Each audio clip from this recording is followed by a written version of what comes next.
It's 1998 again. I'm 4 years old and don't even know anything about the internet or video games. Across the pond, however, 20-year-old Fitzwilliam College computer science student from Cambridge, England, Andrew Gower, has been working on a project on and off for the last 7 months of this year. That project was an online computer game called Devious Multi-User Dungeon, aka Devious Mud. Working on this project in his spare time, he was working part-time for a video gaming website called Games Domain, one of the leading gaming websites online at this time, with approximately 1.4 million users accumulating 15 million page views per month. With Andrew as the lead programmer and his brother Ian, who worked on graphics a bit, they developed a program called Castle Games Domain, an online lobby for the website that hosted 10 other games that could be played once logged into the castle. This program would run for a couple of years and have many fans until Yahoo purchased and closed down the service, ultimately killing Castle Games Domain and most of Andrew's work. Honing his skills through his university, his job, and simply just on his own throughout the years since the age of 7, Andrew Gower decided that he himself would like to create something similar that was his and wouldn't be sold to another company.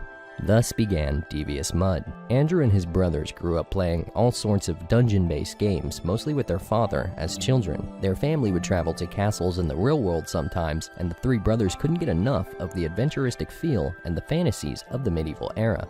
Paul and Ian described their brother Andrew as always being at the computer, creating something. Their father would purchase books for the boys. For Paul and Ian, mostly graphical books, as that's what they were into at the time, always drawing and creating fantasy worlds and characters. Andrew, on the other hand, received books about computer programming. He loved creating his own games and playing MUDs online, games that were multiplayer and were simply just text-based, without images, and required a lot of imagination. One of his favorites at the time was a MUD called Non-Event, and it heavily inspired him. Andrew wanted to create an online medieval multiplayer video gaming experience that was similar, but he wanted it to actually have graphics instead of just being a traditional MUD. With his background knowledge in creating MUDs as well as Java games, he knew that he could achieve this. One of Andrew's friends named Pete introduced him to a graphical MUD called Ultima Online. However, Andrew never actually got to play it, and he would later state that that was probably a good thing, so Devious Mud didn't come out too similar. During this year, on his webpage, Andrew described this project as a mammoth task. He began redesigning all of the internal file formats that were used to make the game much more extendable and easier to edit. He continued on to say that this is taking a long time, but should be worth the effort. When I finish this, it'll be very easy for anyone to add new monsters, new objects, new blocks, new maps, new skills, new quests, new spells, etc. When he used the term anyone to add new anything, I assume he means those he chooses to work on the game with him. As of right now of this year though, Andrew is the only one working on Devious Mud. Devious Mud would not go online until next year in 1999 on a website ran by Andrew called Cunning and Devious Games.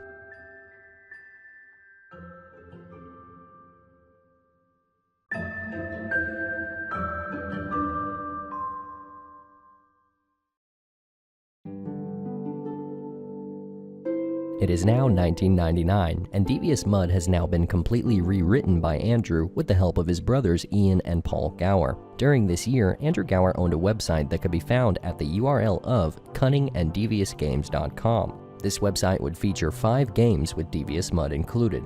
Among their most popular games on the site at the time was a game called Grinders, in which you'd use a joystick to draw a line on the game screen, avoiding obstacles against a second player that was to be your opponent until one of you failed and the other one had gained a point.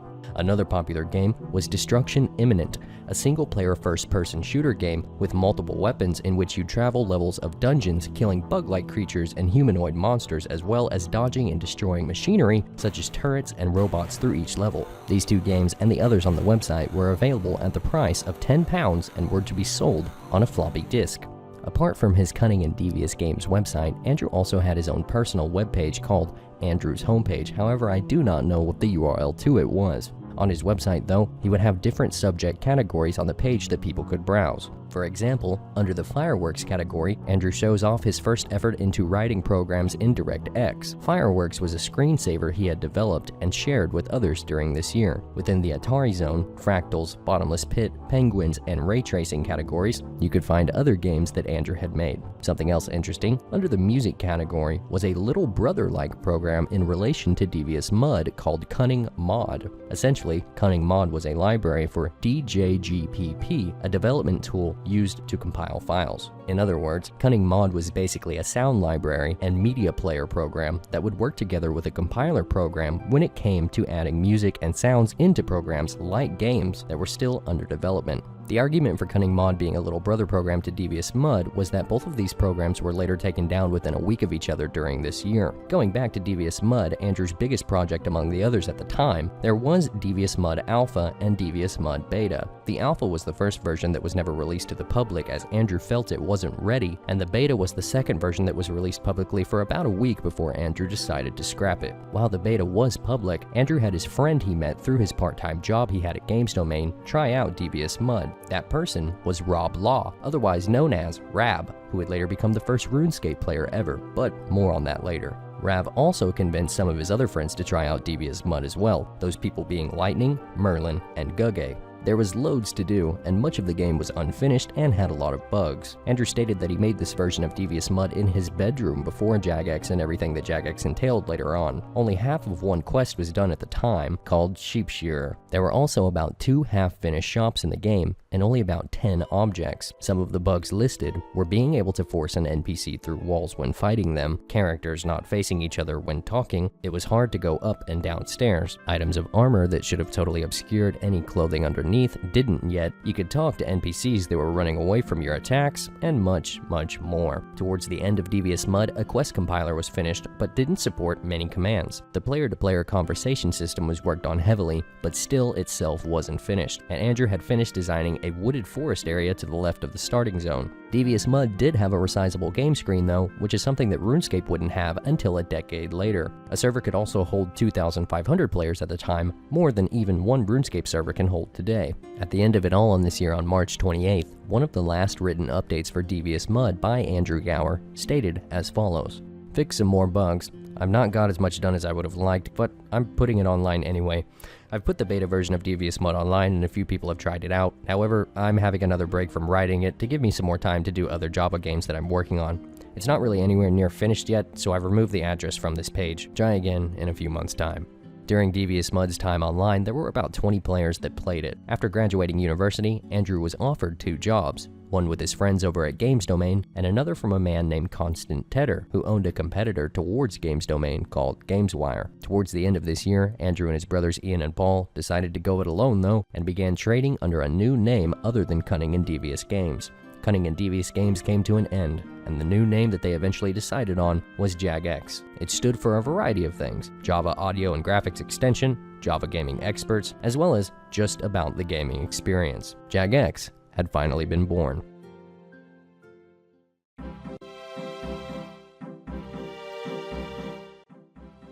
Y2K has happened and the world hasn't ended, but Devious Mud has, and a new game from Andrew was underway. After throwing ideas around, and of course checking that the domain name was free, the brothers decided on the name RuneScape for their new game. Its original logo was actually just the name in stones without the sword like we see today, but the brothers' friends had some fun with that first idea, calling the game RuneScape and not its actual name, so the sword was eventually added between Rune and Scape later on by Ian. Commonly practiced while developing MUD games at this time, to make adding content into them easier, developers used scripting systems. Paul and Ian Gower came up with great ideas for the game at this time, but they came up with ideas much faster than Andrew could implement them. So, Andrew created his own scripting system that Paul and Ian themselves could use to implement his ideas into the game to alleviate some of the imbalance. That system became known as RuneScript. After Paul learned how to use RuneScript and the map editor, he eventually made Lumbridge Castle the starting point for the game. The first NPC ever added was actually a sheep, and if you look here at the sheep from Devious Mud, you can see lots of similarities. Another NPC that Paul first created that would wander around Lumbridge Castle would be Hans. From there, the cook's assistant quest was born as well. In fact, the sounds that were in the game were mainly recorded from real life, like opening and closing doors and cooking. Cooking anything on a fire or a range in RuneScape at this time was actually the recorded sound of Andrew Gower's mother cooking bacon in a skillet. She even drew 4 monsters for him, those being a camel, a bear, a spider, and a bat, and they were all put into the game. Much of the game's graphics and playstyle mechanics were inspired by other games such as LucasArts' Monkey Island and Day of the Tentacle that were popular at this time as well. Announcing to Games Domain that RuneScape was almost ready for launch, he recruited some people who had earlier played Devious Mud. Once again, Rab was back, testing another project for the Gower brothers. Excluding the brothers, he was the first player to ever sign up for RuneScape. Lightning, Gugge, and Merlin were back as well. Rab was actually given Jagex moderator privileges and helped to moderate the game once it had released to the public after a testing period in March of this year. At this time, in-game moderator crowns did not exist yet, so players wouldn't be able to tell who was a moderator and who wasn't. The game did have bugs, and sometimes players would get stuck somewhere, so moderators were required when Andrew, Ian, and Paul weren't online. Rab's Jagex moderator account was simply just called Moderator. Also copied over from Devious Mud was much of the Mud's map ideals. Places like Varrock, Alcarad, Falador, and Port Sarim were also copied over in concept. Rab learned how to use the RuneScape scripting system too, and actually wrote the Romeo and Juliet quest during this year, around 4 to 5 months before the release of RuneScape to the public at the beginning of 2001. Rab stated in 2010 that he wrote the quest partly because there were a few people speaking about quest writing, and he thought that if an outsider wrote one, then perhaps others would too, and the game would receive a bigger community due to this. Rab also had a hand in creating the Prince Ali rescue quest and the Dorix quest as well. Feeling satisfied with the amount of content that had been placed into the game by the Gower brothers at Jagex and their friends, RuneScape was ready for launch on one playable server game world to the public. It's January 4th, 2001, and the pressure was on. One playable server that could only hold 2,000 players turned out to be a big undersight, and the Gower brothers were overwhelmed, having to set up more game worlds to take on the extra players, as they didn't want to turn anyone away that wanted to play. Frantically working against the clock, Andrew kept having to re-engineer the servers to keep up with the number of players being registered. When players did register, they had a few options when creating their players. Character types used to exist as bonuses when starting, but your account became more rounded the more you progressed later on, catching up with whatever bonus you chose when you started. These categories were Adventure, Warrior, Wizard, Ranger, and Miner. For example, if you chose Wizard, you'd get more runes when you started out, and your 2 magic levels would be a little boosted. If you chose Miner, your level would be boosted as well, and you'd get a pickaxe, but it wouldn't be bronze. Specific metal types of items such as pickaxes back then didn't exist yet. Only one specific pickaxe did, and it was just called Pickaxe. Also, when you started, you wouldn't be on Tutorial Island, as it didn't exist yet either, and wouldn't until next year. This was actually the location that you started, outside of Lumbridge Castle, as well as your respawn point if you happened to die. Compared to the RuneScape Classic versions later in 2002 and 2003, there was actually a lot missing in the first few months of 2001. For example, the Report Abuse button didn't exist yet.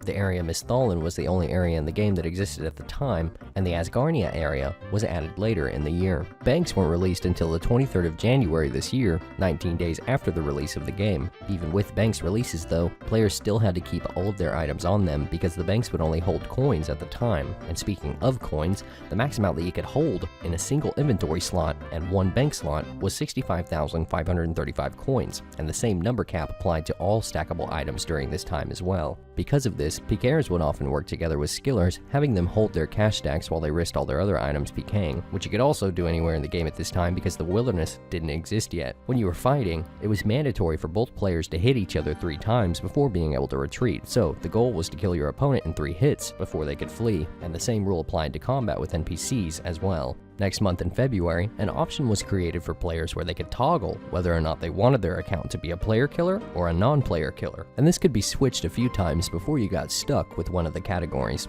Looking at this screenshot from Blue Rose 13X in 2001, you'll notice a number of differences on the stat menu as well. For starters, the font is different compared to the later RSC stat menu. Magic and prayer were divided into 2 skills, pray good and pray evil, good magic and evil magic. Tailoring was a skill in which you'd craft armor, but this was later merged with the crafting skill, which at this time, the crafting skill itself, was in the game but didn't actually work yet. Your influence skill was raised by completing quests, so it was basically an early version of quest points. Influence granted you perks with NPCs just as quest points do today. The fishing and fletching skills also hadn't been released yet. Thieving was on the stats menu, but also didn't work properly, much like crafting. On the equipment status portion of the menu, there was a hiding bonus as well. Hiding was an equipment bonus that existed briefly, and it was intended to help keep aggressive monsters away from the player by reducing the monster's chances of noticing you. It was on the equipment status list, but was never actually implemented. Instead, at this time, you could use a good magic spell called Camouflage that would hide you from monsters this way, which is why hiding may have never been implemented.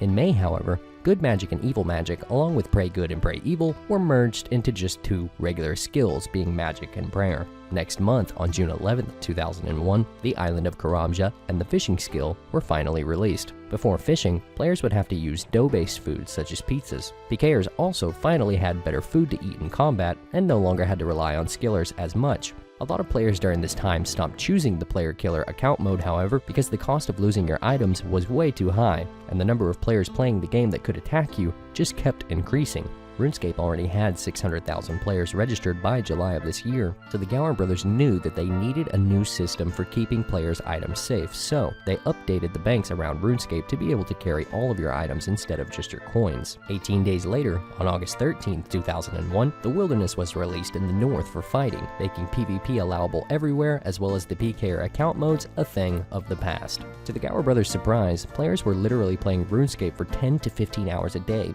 Level 99 was the maximum you could obtain in a skill, and just 8 months after the game's release, on the 28th of August, a player called Everdread became the first player ever to achieve the very first level 99 in RuneScape, being the woodcutting skill, and he was even way ahead of everyone in the skill at this time. When the Gower brothers made level 99 the maximum level for stats, they never really imagined that anybody would ever attain that level in any skill. Next month in September, the Dragon Slayer quest was added, and with it, so was rune armor and weapons. Before runes existed, adamant armor and weaponry was actually the best in the game. On the 21st of October, Blue Rose 13X was the first to level 99 magic. The high scores began this month as well, in an early concept form. The initial concept of the high scores was to display the best player in a particular skill or profession on each server. On the 24th of November, the concept of the high score table was changed, showing player ranks overall, along with all of their stat levels and experience points, but it would only record and display the top 2,000 players. The maximum number of stackable coins and items were finally updated during this month too, changing the new max number from 65.5k to 2.147 bill as we know it to be today. On the 13th of December, Blue Rose 13X was also, once again, the first to another level 99, which was smithing. At this time, she was the only player that could make full rune armor sets, and because of it, she could essentially charge however much she wanted to. Blue Rose 13X was eventually given, along with Rab and the others I mentioned in the year 2000, the secret moderator status as well. Rab, however, would resign from his secret moderator position at the end of this year due to the amount of stress that the job involved. This year became a very successful, yet stressful year for all three brothers. RuneScape launched at a very interesting time. It was just as the internet was becoming a big thing and the dot-com bubble era was beginning. The dot-com bubble, also known as the internet bubble, was a rapid rise in technology stock equity valuations fueled by investments in internet-based companies during the late 90s. In other words, RuneScape launched right when people really began using the internet and when people began investing in internet-based companies like Jagex at this time. All sorts of online multiplayer games were coming out, and it was exciting because before them, you'd have to be in a room with your friends if you wanted to play, say, Dungeons & Dragons. With broadband and dial-up internet becoming more popular everywhere, it also meant that RuneScape could be played in other places than just your personal home. You could play it at your school computer labs, public libraries, and anywhere else that had a public internet connection, which really helped RuneScape spread at first. Disaster would soon strike for Andrew, Paul, and Ian though, because purely internet-based companies like Jagex began losing over 70% of their valuations on the Financial Times Stock Exchange Index on the London Stock Exchange. Advertisers began pulling the plugs on internet-based companies and their websites. Jagex had lost their advertisement investors as well, and the ad revenue they had wasn't enough to keep the game running. It was literally costing Andrew Gower money to continue to keep the game online since membership didn't exist yet. Not wanting to shut it down for all the players' sakes and for all his hard work over the years, he decided to move back in with his parents in Nottingham, England to try and save money. There, Ian, Paul, and Andrew would set up a divider curtain in their parents' kitchen, and this area would serve as a makeshift office for them to continue working on the game. It was also during this year that Andrew was approached by a player named RS Guide, who said he wanted to purchase RuneScape from Jagex, but was later found out to be a fraud. Andrew stated that this player had begun asking him to send him money via Western Union transactions, and he became suspicious. Andrew had checked his website at the time and found out that RS Guide's website wasn't getting near as much traffic as he had led him to believe. They were eventually supposed to meet with lawyers as well, but Andrew also found out that RS Guide lied about even having a lawyer booked in a nearby hotel where they would have met. Andrew never sent RS Guide money or signed any contracts with him though, and the deal obviously fell through. RS Guide seemed legitimate at first though, so he was eventually given moderator status within the game, but this was later revoked. Ending this year on a high note though, RuneScape received their second holiday event on Christmas. The first holiday event took place back in October in this year. Edible pumpkins were spawned around the world for players to find. Christmas crackers were dropped around the game during Christmas though, and when used on another player, one of them would receive a different colored party hat that was inside. The crackers, party hats, and pumpkins were not worth much during this time though, and were mostly given away, eaten, lost, or sold to general stores around the game. But today in RuneScape 3, since not many of these items exist anymore from this time, those items are now worth billions, making them also worth thousands of real-life dollars.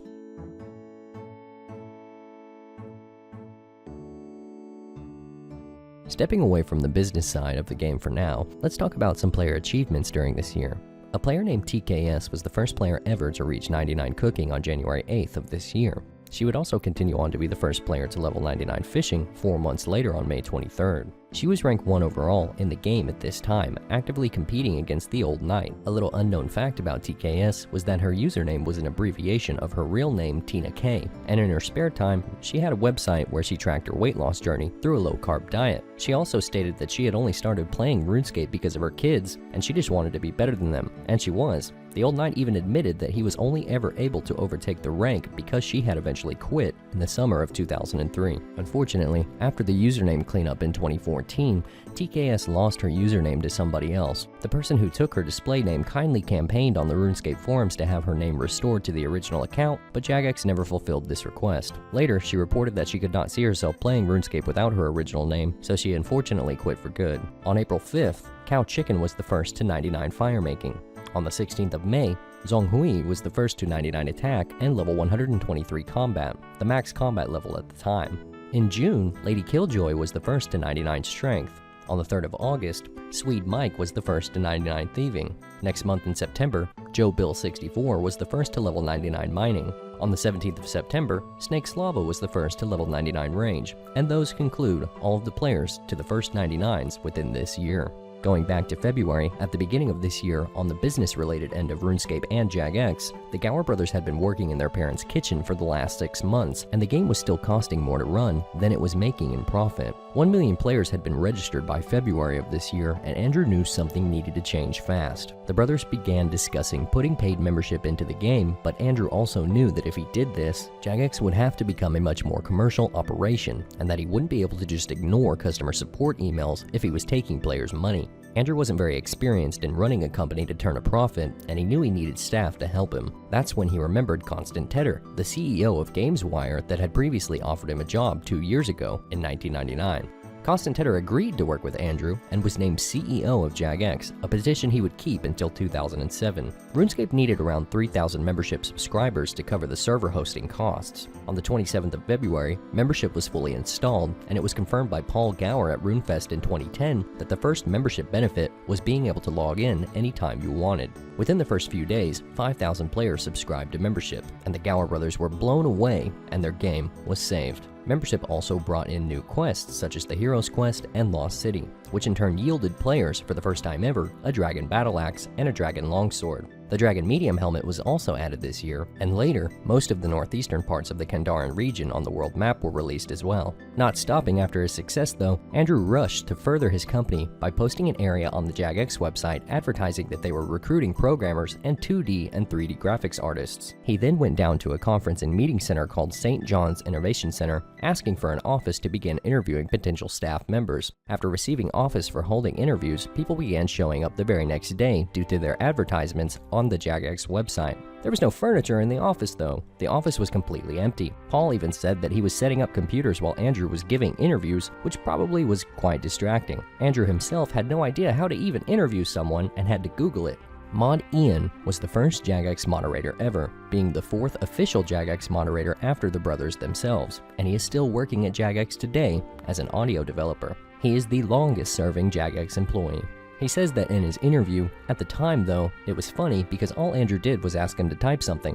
When employees did start, their first task was to build and set up their own desks and computers, as the company didn't have any supplied themselves yet. By June of this year, Jagex consisted of 11 employees, and they would either move or update their offices frequently, sometimes even knocking holes in walls and just expanding from there. Holiday events would see a return to the game as well, and 5 more tradable rare items, all of which would come to be worth millions in the future, were released again. On Easter in April, just like Halloween last year, edible Easter eggs were dropped around the world this time for players to find, and later in October, red, blue, and green Halloween monster masks were dropped as well, and in December for Christmas, Santa hats were also dropped. In July, the character categories you could choose from when you originally started the game were eventually removed. On the 11th of September, the Report Abuse button was added to make customer support staff members' jobs easier.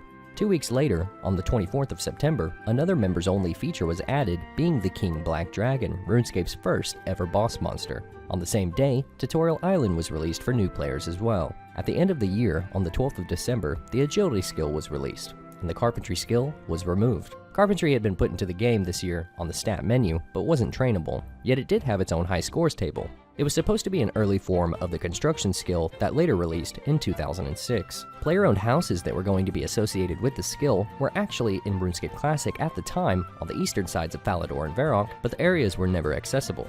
The original idea was that these houses were going to be auctioned around amongst the player base, as there weren't enough houses to go around for everyone. Some would have to be homeless, just like in real life. Eventually, the idea was scrapped. Everything was running quite smoothly. Players were enjoying the game, and Jagex was really beginning to gain traction as a proper business, but the game wasn't without its faults, still being so young.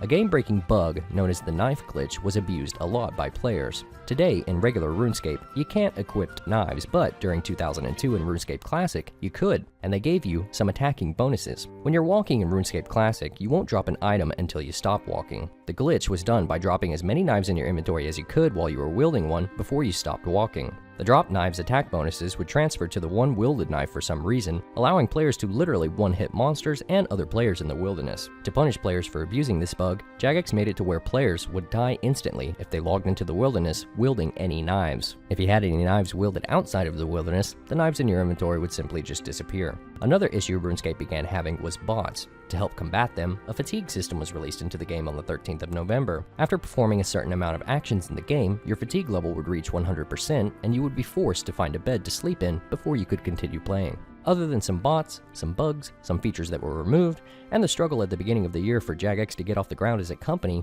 everything was going very well for RuneScape and Jagex.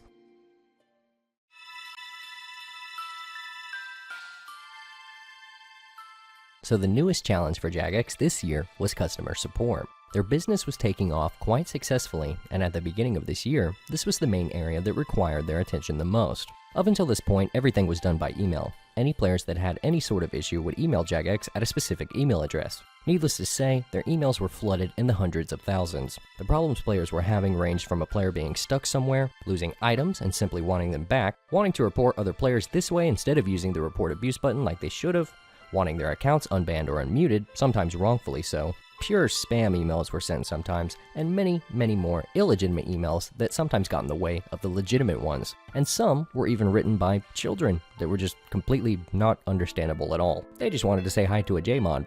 This email system for dealing with their customers worked great at first when the game's population was smaller, but over time, absolutely anyone being able to email Jagex at any time proved to be somewhat of a nightmare for the staff, and Andrew was working hard to continue coding a system that might possibly help them sort player issues. Most of the Jagex employees weren't trained in dealing with customer support related issues, so they had to begin hiring people that had experience in this field. For example, in the beginning, there was no way to recover your password if you forgot it. There wasn't even a way for you to try and prove that you were the original owner of your account. Passwords couldn't even be reset because players simply just logged in with usernames at this time, and email addresses weren't associated with players' accounts like they are today. Back then, this feature just didn't exist on the website. Andrew and other programmers at Jagex ended up having to code 20 to 30 different automated systems that each had a different function in relation to handling, filtering, and responding to players' issues and reports that they'd send in by email or through the report abuse button. Eventually, after these automated systems were in function, Jagex could relax a little. The secret moderators I spoke of earlier in the years 2000 and 2001 were eventually demoted to regular players, as they were unneeded now due to Jagex acquiring over 50 employees at their business. The player Lightning was the last unofficial Jagex moderator to lose his privileges in the summer of this year. The players were still going strong, playing for insane amounts of hours daily. RuneScape now had 5 million registered players this year in October. On the 23rd of March, The Hate was the first player ever to achieve level 99 agility just 4 months after the skills released last year. He was even suspected of botting at the time, but he was really just efficient and played 17 hours a day. 1 week later, on the 30th of March, the player LT Angel was the first to 99 crafting. She was light years ahead of everybody else in the skill, and the reason why was because she had crafted Dragonstone amulets for other players for free, since most didn't have high enough crafting at the time to do it themselves, making her being able to train crafting for free herself as well. 8 days later, on April 3rd, the player Chili Peppers became the first to achieve level 99 fletching. Another first 99 wasn't achieved until 2 months later, on the 9th of June, when Halv Noon was the first player ever to reach level 99 Herblaw, known today as Herblore. Sadly, TKS's reign as rank 1 overall came to an end this summer in July when she finally quit, overturning the rank to a player Beware of Meef. His reign was short-lived though, as in September, he was overtaken by Bonebreaker 6, but he also quit as well, with a total level of 1,625 in December towards the end of the year. Then, the legend himself, Zezima, who began playing in July of 2001, took rank 1 overall for the first time. Having gotten better at dealing with customer support now, Jagex had begun making some changes to the game based on players' feedback. On the 11th of November, the official RuneScape forums was launched to the public, and Jagex began choosing players to become forum moderators to help with the forum's activity, though they did not have any moderator powers in-game. 2 weeks later, the fatigue system was reduced on the 25th of November due to a lot of player complaints. Last year, when you reached 100% fatigue, you would have to find a bed to rest in before doing anything else. There was no run option in RuneScape Classic, everyone walked at the same speed, so sometimes this could mean traveling great distances just to find a bed, so Jagex eventually ended up adding an item called the Sleeping Bag, in which you could click the rest option on it anywhere you were in the world, and you'd be brought to a menu where you'd have to enter a CAPTCHA code to begin playing again with 0% fatigue. This actually turned out to be an even better way of combating bots than the original fatigue system was before. Speaking of bots, there was a major bug abuse event this year that took place, and it changed RuneScape's economy forever going forward. A Latvian RuneScape player by the name of Kiteninks would become the most famous bug abuser up until 2006. In Latvian, Kiteninks' name literally means pest or saboteur, one who engages in the act of sabotage. Kiteninks was a creator of a program called AutoRune. AutoRune was the very first scriptable RuneScape bot, and the scripting language was very easy to learn. It was a program that redirected the RuneScape client to AutoRune itself. It could do everything: auto-walk, auto-fight, auto-fish, auto-mine, and even PK other players. Kiteninks stated that he didn't remember when the first version of the program came out, but according to his internal Relay chat client logs, him and another hacker were talking about advertising AutoRune's existence on other websites since 2002. Most people believe that Kiteninks' program led to the player 6 feet under duplicating holiday items. That's actually not the case. He never duplicated holiday items, he spawned them. On Kiteninks' old website, within the section of the site concerning his program AutoRune, he says, "On November 26, 2003, a player named 6 Feet Under discovered that it could be used for duplicating items. He was trying to trade one of the holiday items using AutoRune by giving server invalid parameters. Ironically, any item in the game could be duplicated except for holiday items and stackable items.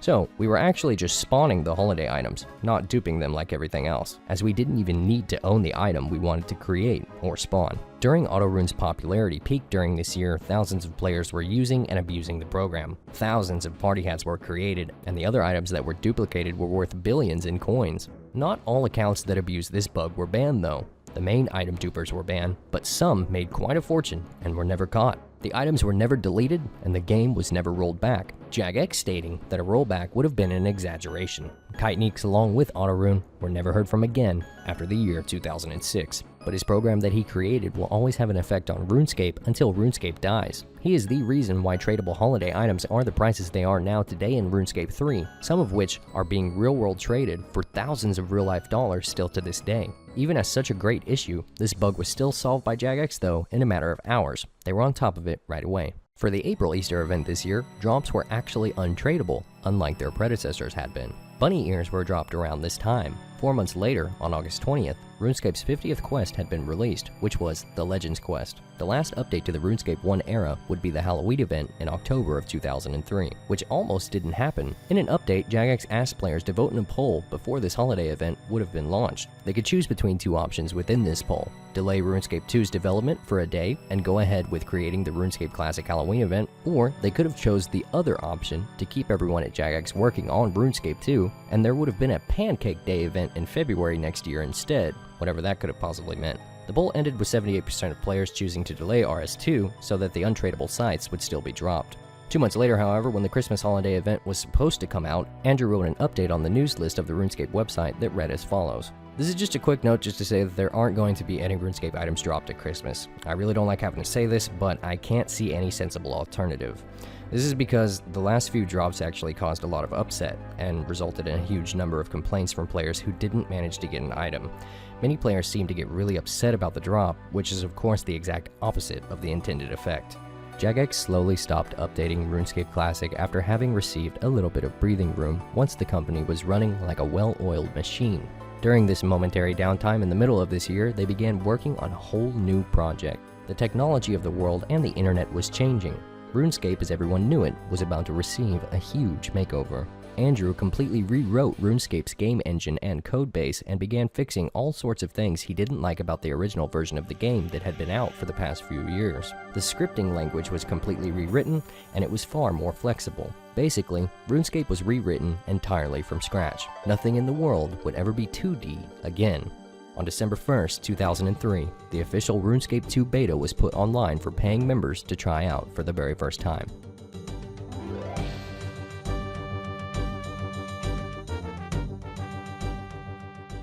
The players and Jagex were apprehensive at first. Jagex didn't know if players would take to this new shiny version of RuneScape. Jagex knew that some of their players' entire lives revolved around RuneScape every single day, and they were very mindful of that fact. So, the old game RuneScape 1 now would be known as RuneScape Classic and would be kept online at the time, just in case. And this new version of RuneScape would be called RuneScape 2. When the beta launched, players had their RuneScape Classic stats copied over to this new version of the game, but their quest history and items were not copied over. You basically started out with nothing, except your stats you had gained in RSC. This was deliberate, as Jagex wanted players to test out all of the beta's content. Initially, only the free-to-play areas were available during the first phase of the beta from January to March, and the members' areas and members' quests that already existed in RuneScape Classic were being gradually released into the beta over this period of time. There was, needless to say, a lot of bugs. In the event that a player found themselves stuck somewhere, the Lumbridge teleport spell was purposely broken so that players could cast it without using runes to get themselves unstuck wherever they were. This was officially the first known home teleport spell.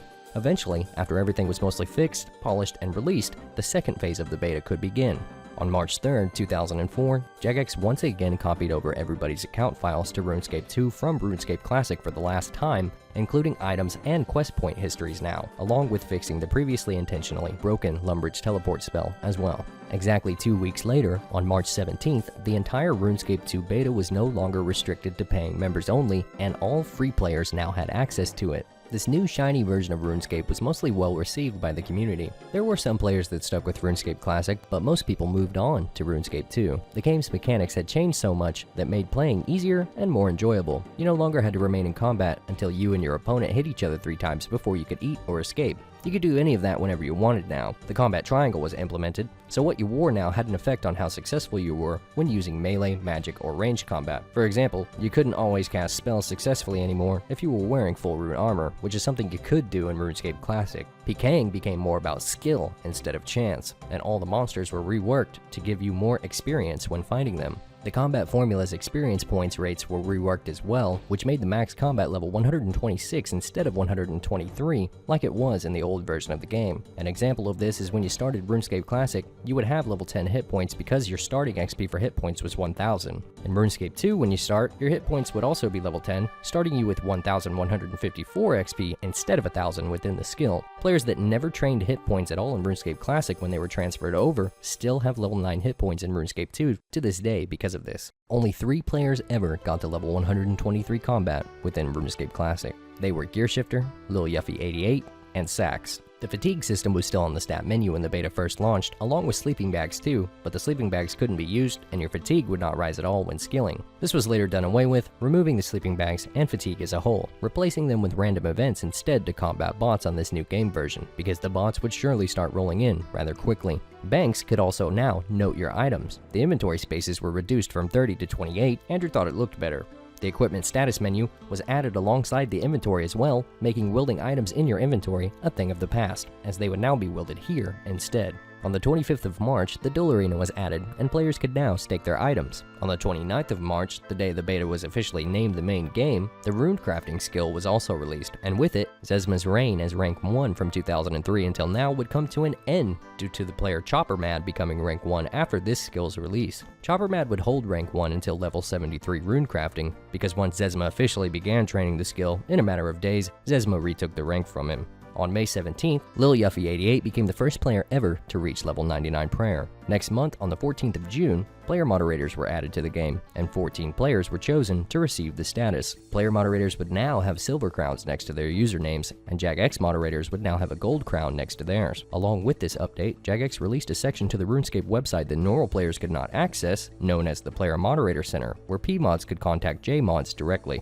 July would become a big month for RuneScape 2. It was during this month that a series of hidden updates were released by JagX that made the game look a bit more polished than it originally was after the beta had first launched. A lot of the vegetation around the game was changed over time. Item sprites received a massive overhaul, changing the way most items in your inventory and banks looked, and the entire game frame itself was updated to look a little less thicker than it originally was. The game frame wouldn't be updated again until 2007. It was also during this time in the month of July that JagX signed a business deal with a third-party website called Miniclip. Miniclip was a popular website at this time that featured loads of Java-based and Flash player-styled games. RuneScape would be advertised on this website, and it tripled their player base very quickly because of this. JagX's account creation system on the RuneScape website actually couldn't handle all the amounts of players that were trying to register, and the system eventually crashed. ModMark even stated that he could remember having a conversation with Andrew in which he almost decided to completely stop account creation for the time being at this time. On the 7th of September, the PVM community received a huge update, a brand new boss monster being the Calphite Queen, RuneScape's second ever boss.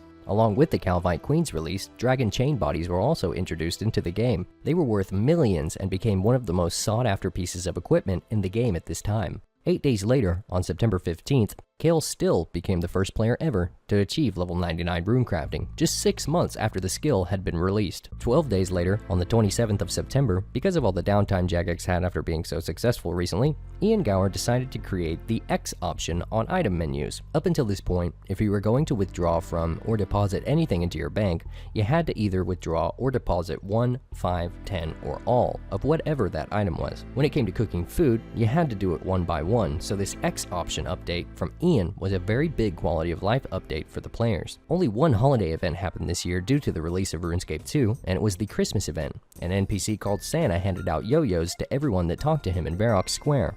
To this day, it was the least thought out holiday event in RuneScape that ever existed. RuneScape's last major update of this year took place on the 13th of December, being Castle Wars, a player versus player capture the flag-like minigame in which two teams of players fought against each other as one player went for the other castle's flag and returned it to their base. It was a major hit with players and is still seen today as something very fun and nostalgic to do if you're ever bored in RuneScape. Going back to what I spoke of earlier, JagX did have a lot of downtime during this year. The Gower Brothers company was so successful during this year and their staff had grown in size. Because of this, Andrew and CEO Constant Tedder wanted to reward their staff somehow. Constant devised a foolproof idea, a jolly system in which the staff would be rewarded when certain business milestones would be hit, such as a certain number milestone of membership subscriptions they received from players. In short, the staff would have little mini vacations together as a group. They'd do things like drive speedboats, go go-karting, go paintballing, and a lot of other fun events were set up. Mod Cluffy recounts that at one point, 4 or 5 jollies would be stacked up on top of each other just because of the rate of speed that the company would be hitting these milestones. Multiple targets would be hit weekly, but when the jollies were written, they'd expect them to be months apart, not weeks. Andrew had even stated that some members of staff came up to him and said that they hadn't done a full 5-day week at JagX since starting because of the amount of jollies being taken every week. 2004 was an all-around great year for RuneScape and JagX, and for me. Shortly after the RuneScape 2 beta was released to free players, at 10 years old, I discovered this great game and created my account Mote Plox too.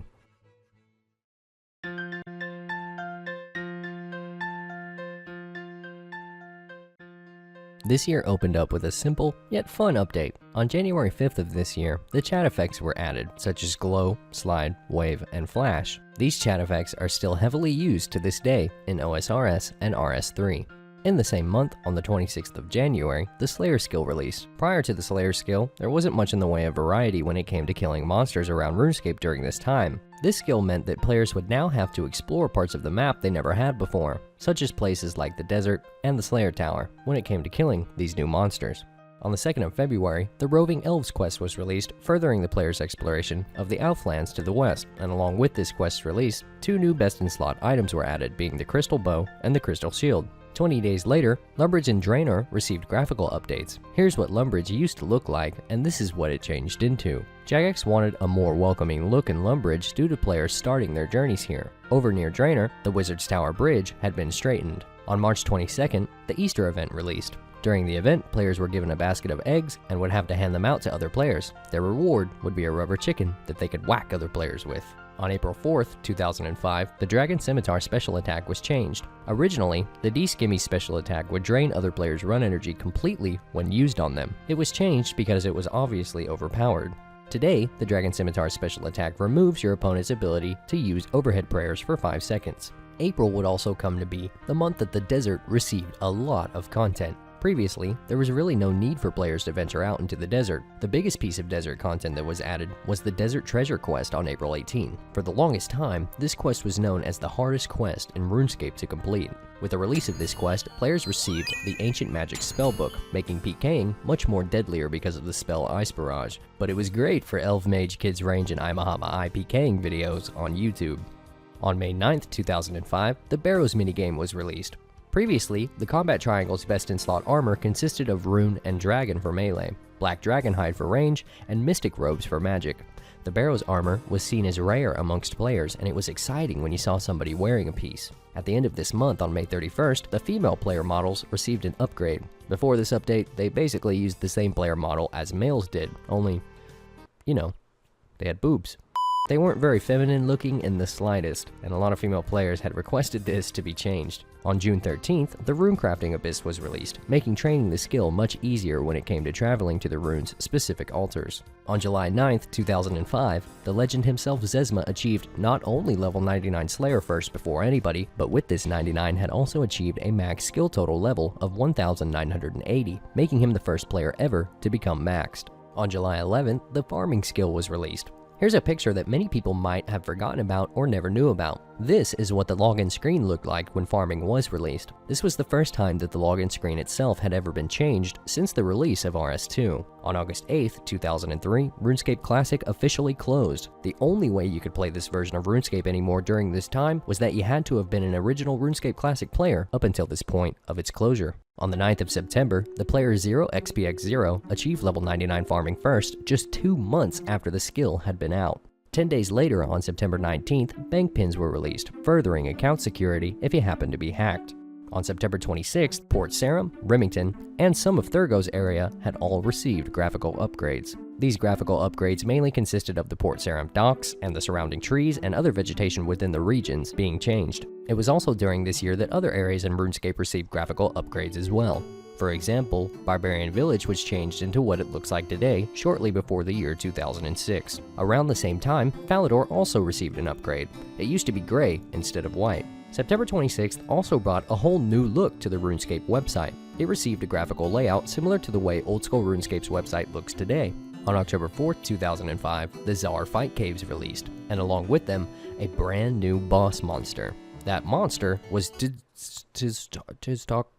Jad at a combat level of 702, and if you killed him after having survived 62 waves of other monsters, you received the brand new best-in-slot cape, being a fire cape. This was seen as a major achievement. Some players still can't kill Jad today. Before the Fire Cape's release, the Legends Cape was the best-in-slot cape. This month of October was quite a successful year for Jagex. Players were enjoying the game, loving the new content being put out by Jagex, and they received an investment from a business called Insight Venture Partners. Insight was a business that invested in other businesses similar to Jagex that developed online software, games, and other internet-based technology. The month of October ended with the release of the 2005 Halloween event that occurred on October 31st. During the event, non-aggressive zombies could have been found in Lumbridge Swamp. The zombies had an insult option. If you insulted them, the zombie would take off its head and throw it at the player.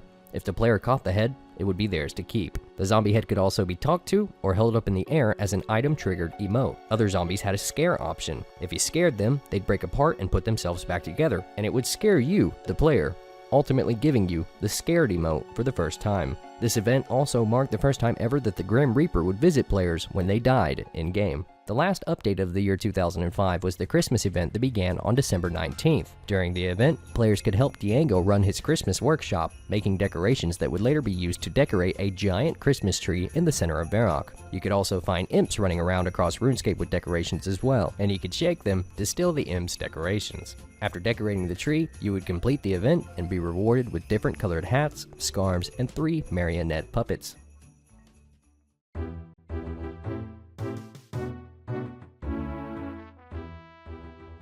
On the 1st of January this year, a player by the name of XXXNeoXXX7 was the first player ever to achieve 200 mil XP in a skill. That skill was fletching. On January 12th, over 5,000 RuneScape Classic accounts were banned by Jagex. RuneScape Classic wasn't being as monitored as closely as it once was due to RuneScape 2 becoming the main game version that people played. Because of this, bots were overwhelming RuneScape Classic, even though the game had already been closed to new players by this time. 1 week later, on the 19th of January, over 15,000 RuneScape 2 accounts were banned for macroing as well.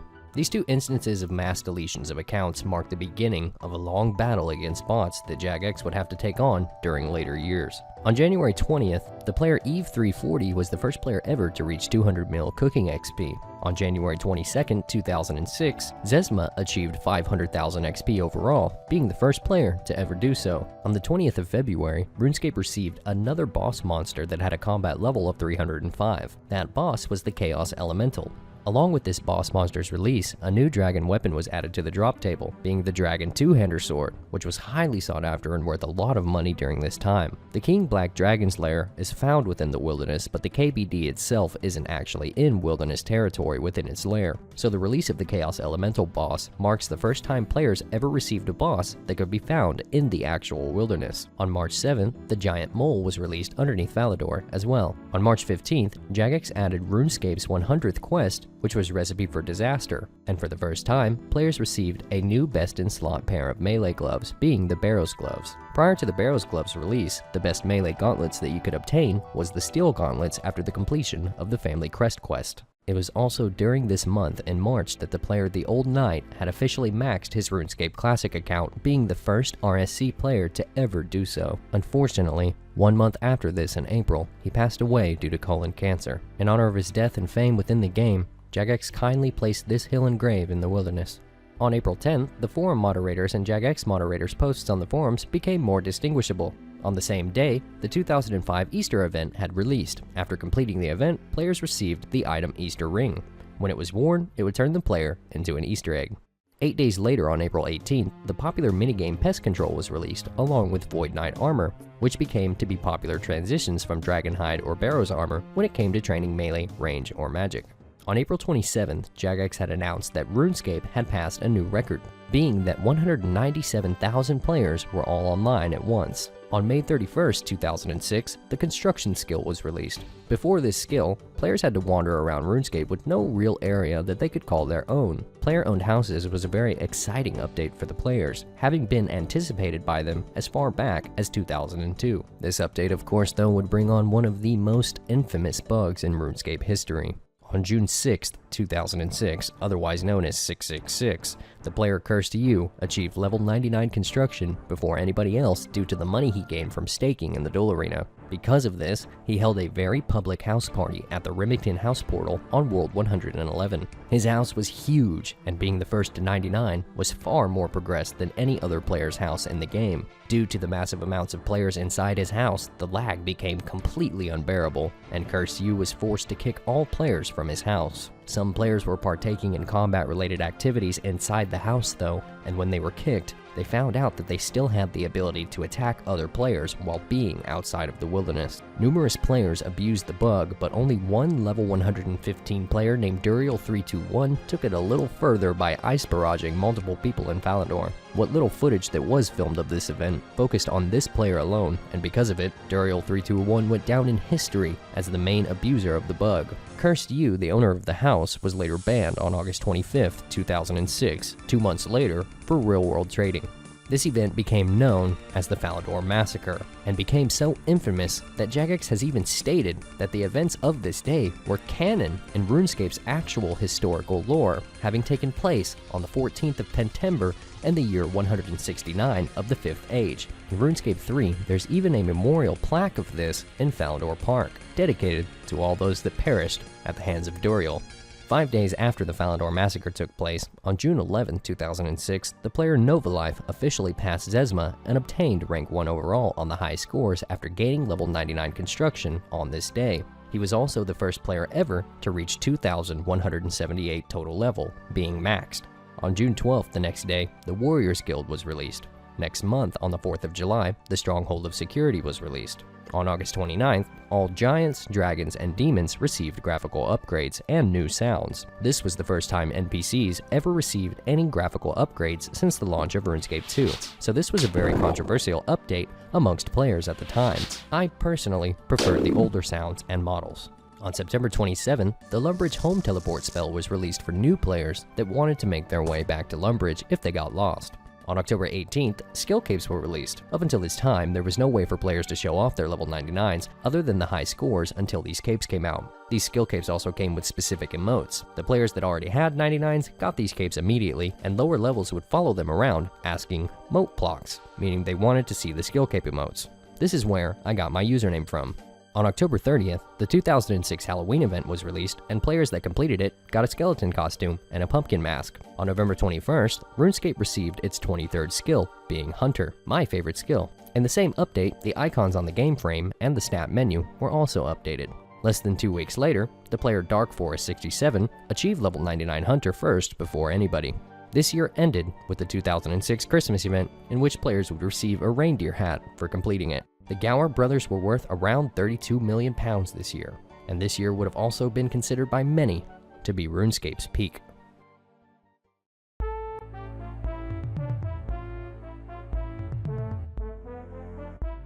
This year would be the year that everything changed. RuneScape YouTube channels were becoming very popular, and more players began documenting the game's history as it unfolded. Jagex this year would become rank 59th in the Sunday Times article 100 Best Small Companies to Work For. On January 4th of this year, the Barbarian Assault minigame had released, giving players a new best-in-slot plate body other than Barrel's armor, which was the Finder torso. Exactly 1 month later, on February 4th, a 14-hour-long riot ensued in Falador on World 28. The riot occurred due to a popular RuneScape YouTuber and PKer Elfmage being muted. He was muted for luring other players into the wilderness to film his videos. 2 days later, on February 6th, the Fremenic Isles quest was released, placing the islands Nadisnot and Yatizo into the game, as well as giving players a new best-in-slot helmet, being the Nadisnot helmet. On Valentine's Day on February 14th, RuneScape released dedicated German servers. On March 20th, all chickens, cows, and rabbits had their graphical appearances upgraded. On April 18th, the Wilderness Ditch was released in attempts to stop players from luring each other. On May 1st, Jagex posted an update on the main page titled Bots and Real-World Trading. They began mentioning bots and real-world trading quite heavily during this time, listing off statistics for players to read about how many accounts they were actually banning each week. At one point in time, it was made clear that they were banning 8,000 accounts weekly for breaking these rules. On May 4th, RuneScape achieved a Guinness World Record for having reached 1 million membership subscriptions. On May 8th, small spiders, calphites, scorpions, and the metal dragons also received graphical upgrades. With graphical upgrades becoming the new norm, it was only fitting that eventually it carried over into RuneScape cities. On May 29, 2007, Varrock and all of its NPCs changed forever and received a massive graphical upgrade. This would be RuneScape's biggest makeover yet for any city for the first time. Because of this change, 4 days later on June 2nd, more riots occurred in World 64, 65, and 66, and it caused RuneScape's very first entire server blackout. On a lighter note, on June 13th of this month, Zezma became the first player ever to reach 1 billion total XP overall. On June 26th, RuneScape's game engine was updated and an entirely new game frame was implemented, being the main game frame that we all know today in Oldschool RuneScape. On July 24th, Party Pete's room was officially moved to a more populated city, being Falador. Next month on August 6th, Clan Chat was released. Before Clan Chat, players' only way to communicate with each other was through private messaging, so this was actually seen as a pretty great update. 4 days later, on August 10th, Jagex saved a copy of this 2007 version of RuneScape and deleted any older version of the game forever. This is why Oldschool RuneScape's revision is the revision that it is. Oldschool RuneScape's revision, at the beginning, was a revision of August 10th, 2007. August 28th, the God Wars dungeon was released, bringing loads of new armor and weapons into the game. On the 18th of September, the ZMI altar was released. This boosted runecrafting's original max XP per hour rate from 25k to 50k. On October 2nd, another city received a major graphical upgrade, being Edgeville. On October 23rd, 2007, after being with Jagex for 5 years and implementing many great updates, Constant Tedder unfortunately resigned from being CEO at Jagex, and he was replaced by a man named Jeff Idison. On November 5th, the Assist system was released. This system allowed other players to give XP bonuses to their friends while they were training. On November 11th, the skills interface was upgraded again, and it went from this to this. On November 26th, the Grand Exchange was released northwest of Varrock West Bank. This was a massive change to the way trading was done in RuneScape. Player interaction was no longer needed, and merchanting clans became very popular very fast. A lot of players liked the GE, and a lot of players hated the GE. The update was extremely controversial. December unfortunately started off in a bad way, and it only got worse from there, for both players and for Jagex. Real-world trading and bots had only gotten worse. Sometimes it seemed as if bots had taken over entire cities. Bots at this point in time made up about 30% of RuneScape's player base. On the end of the illegal activities, gold farmers began stealing players' credit card numbers. They would then use these stolen credit card numbers to make RuneScape member accounts to farm gold on. Players quickly began realizing that their cards were being stolen and used. Banks began returning thousands of real-world dollars to players that had their private information stolen in this way, and it caused some serious problems for Jagex with real-life banks. The banks began thinking that Jagex was behind all this stolen money that was being refunded to people, and Jagex as a company almost wasn't allowed to be able to accept credit card payments anymore because of this. Paul Gower stated that if that had happened, they would have really been screwed as a business, because if there's no Jagex, there would be no RuneScape. In RuneScape's 15th year anniversary documentary, Andrew recounted these times, stating in his own words, "It got to the point where we were like, there's only two ways that we could possibly tackle this. We could either A, start selling the items ourselves, because that would basically dry up the gold farmers' markets and they would have no financial incentive to keep breaking our countermeasures, or we could do something really radical, which could completely break it, which is restricting trades." So, on the 12th of December 2007, Jagex had announced that they were going to make a decision that they didn't take lightly at all, and that they were going to begin adding a trade limit at the beginning of next year. On the same day of this announcement, the Wilderness received a massive update. The Wilderness Volcano, Bounty Hunter, and Clan Wars were put into the game. Along with this update, the Duel Arena, for the first time ever, was changed to free-to-play. Ending this year on a lighter note, though, the player who had originally achieved level 99 Herb Lore before anybody else back in 2003 finally achieved 200 mil XP overall in the skill before anyone else as well. The player was Halv Noon, so it essentially took him 5 years to achieve this.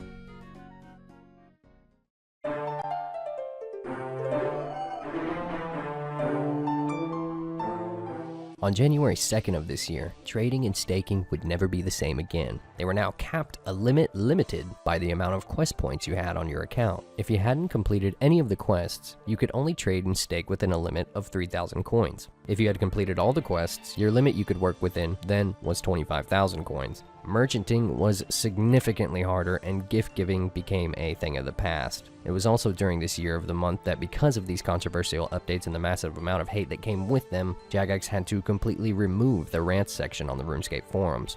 Shortly after this, they also removed the compliments section as well, because all the hate just spilled over into that forum too. On January 15th, the summoning skill was released, and along with it, another new version of RuneScape's game frame and stat menu. For the first time in RuneScape's history, the stat menu had received a scroll bar. Summoning would also unfortunately mark the day that the Zezima era came to an end in RuneScape. On Zezima's original YouTube channel, Zezima0213, he had posted a message that stated, "I have stopped playing RuneScape competitively because it's getting progressively easier over time. With it getting easier to train skills and gain XP, I've lost a sense of accomplishment and what I've worked hard to achieve since I started in 2001. If things will continue to get easier, it ruins the game for those of us who have been here since the beginning." 11 days later, on January 26th, the player Syzygy became the first ever maxed free-to-play account. On February 8th, the player Nakishlade achieved level 99 summoning first. After Zezima had left the high scores, players Green098, Yoga Sun, and King Duffy 1 battled it out for rank 1 overall, but it was later King Duffy 1 who obtained and kept the rank for a while until he was beaten by Gert Jars. March wasn't too bad of a month for 2008 though. On March 5th, Jagex released a new website with loads of games on it called FunOrb. The two most popular games on the website at the time would come to be Arcanists and Armies of Gielinor. A lot of players actually switched from RuneScape to this website to play these games because they were so fun. Man, I miss Arcanists. On April 9th, the Fist of Guthix minigame was released. On May 8th, Jagex posted an update on the RuneScape's homepage titled, "An Image of the Future." This news post would mark the beginning of many more to come within the next few months, depicting a brand new version of RuneScape in which it featured high-detailed graphics. This was huge and pretty exciting, and the community had loads of questions. Not everybody was pleased, but players who supported and didn't support this update alike were filled with much anticipation in its release regardless. This would become one of the biggest updates in RuneScape's history. Furthering the sad times of a lot of things coming to an end in RuneScape, Ashley Miller, otherwise known as FatWrecked, a very popular RuneScape video maker at this time, unfortunately passed away due to heart failure. In this same month, on May 21st, Quick Chat was released, giving permanently muted players a way to finally speak to other players around them, other than using emotes as they had previously.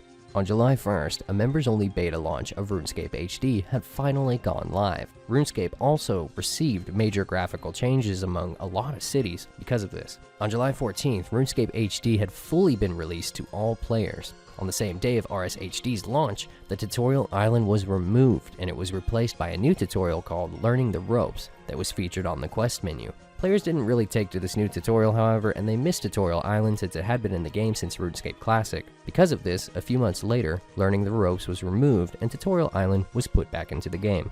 Also on the same day of these updates, the item lending system had been put into the game for players that were still upset about the trade restrictions. On August 22nd, Jagex had achieved another Guinness World Record, being given the title Most Popular MMORPG.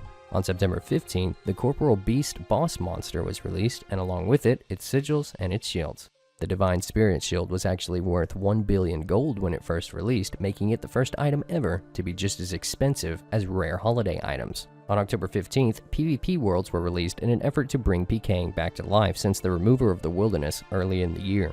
On November 11th, the very popular Stealing Creation minigame was released. On November 26th, RuneScape received its first Grandmaster quest ever, being While Guthix Sleeps. With the release of this quest, Dragon Plate Bodies and Dragon Claws were released into the game as well. Dragon Claws changed PKing a lot, especially when it came to rushing other players, and the Dragon Plate Body was highly sought after when it released due to having been anticipated ever since the Dragon Chain Body came out in 2004. On December 11th, RuneScape released French servers. You can now play RuneScape on English, German, and French worlds. Something didn't quite seem right about Jagex this year amongst the players. For the first time in RuneScape history, RuneScape was facing an issue that it had never faced before: a decline in its player base. There were exactly 15 updates throughout this whole year that had to do with payment options and updates on how you could pay Jagex for membership subscriptions. It seemed as if Jagex was very much mainly about their money and profits this year on the news feed to a lot of players, something they hadn't been all about in the years before, or if they were, they hadn't been so public about it, at least, like they were during all of 2008. In fact, the very last update of this year on December 19th was Jagex announcing that you could now pay for membership on FunOrb and RuneScape via SMS.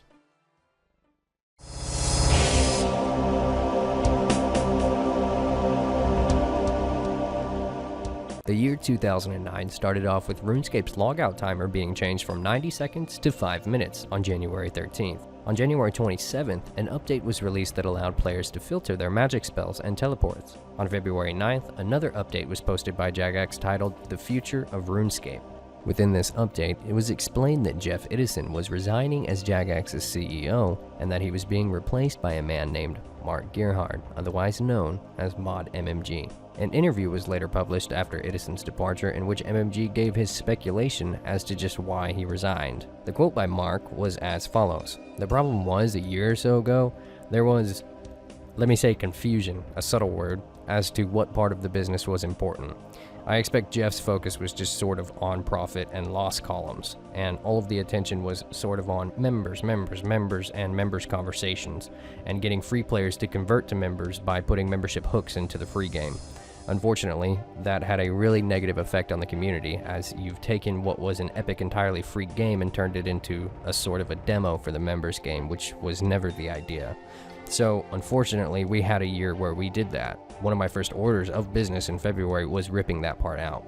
There are various things we did to monetize free players, such as serving long-standing free players video advertisements, something like 10 or 15 seconds long, which, whilst profitable, was simply wrong. Not in the spirit of the free game. Absolutely wrong. Mark Gerhard knew that RuneScape had been out of touch with its community most of 2008, and he began to attempt to reintroduce transparency between the business of Jagex and its player base. Jagex began using social media, specifically Twitter and YouTube at this time, as a platform to communicate with their players once again because of Mark's proposed changes. On February 10th, the Soul Wars minigame was released. 4 days later, on February 14th, and quite fitting for Valentine's Day I might add, the player Lover Romeo achieved 200 mil XP in agility and mining at the same time, being the first player ever to do so in both skills. On February 16th, an update was posted on the main page in which Mod MMG would host a Q&A and answer some players' general questions about himself as the new acting CEO, as players didn't want a repeat of 2008. It was during this time that, when asked if he even played the game at all, he answered that he currently had 90 quest points and a total level of 892 on an account.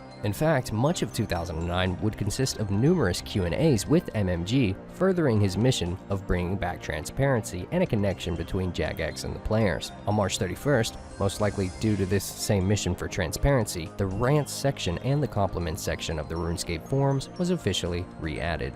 Speaking of forum updates, the RuneScape forums was opened up to free players for the first time ever, and this would become permanent. If you were a free player that had 12.5 mil XP on your account, you could now access the forums.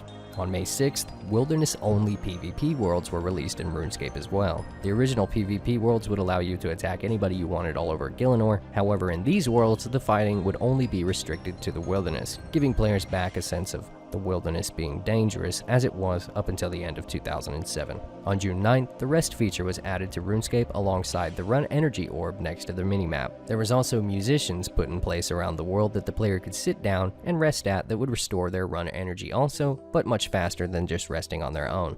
On July 24th, RuneScape servers were released in their 4th language ever, which was Brazilian Portuguese. On August 11, 2009, Jagex had partnered up with Machinima from YouTube, and they held a video making competition. On the 25th of August, the competition was over, and a popular YouTuber at the time named Excel had won the competition.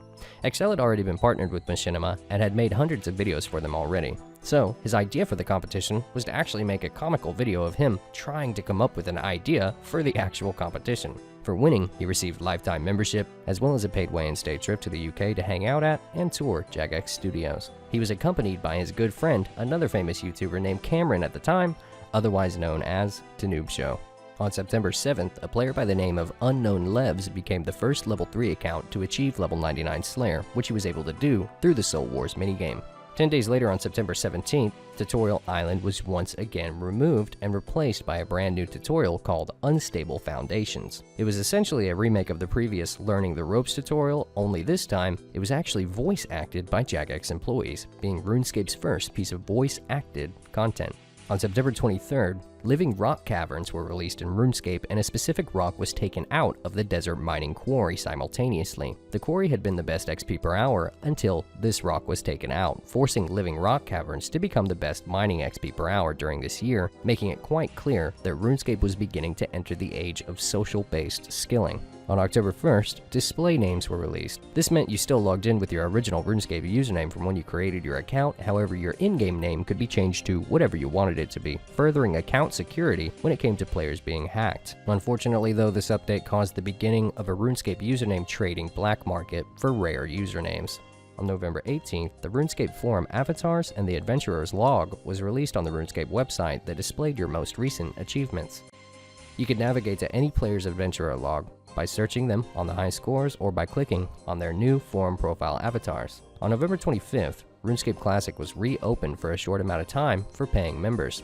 Even though the year might have started out a little rocky in some areas, many players considered 2009 to be a really good, nostalgic year to have played RuneScape or to have started RuneScape. Jagex received a number of awards this year as well. They were listed in the Deloitte Technology Fast 50, a program that recognizes and profiles the fastest growing public or private technology companies within Central Europe. And it was because of this systematic profiling that Jagex had received the Best Company One to Watch award. They also were ranked 29th most successful game studio in the world by Develop magazine. They were given the Best Desktop Game Project Award at the Duke's Choice Awards and also won Developer of the Year at the Golden Joysticks Awards.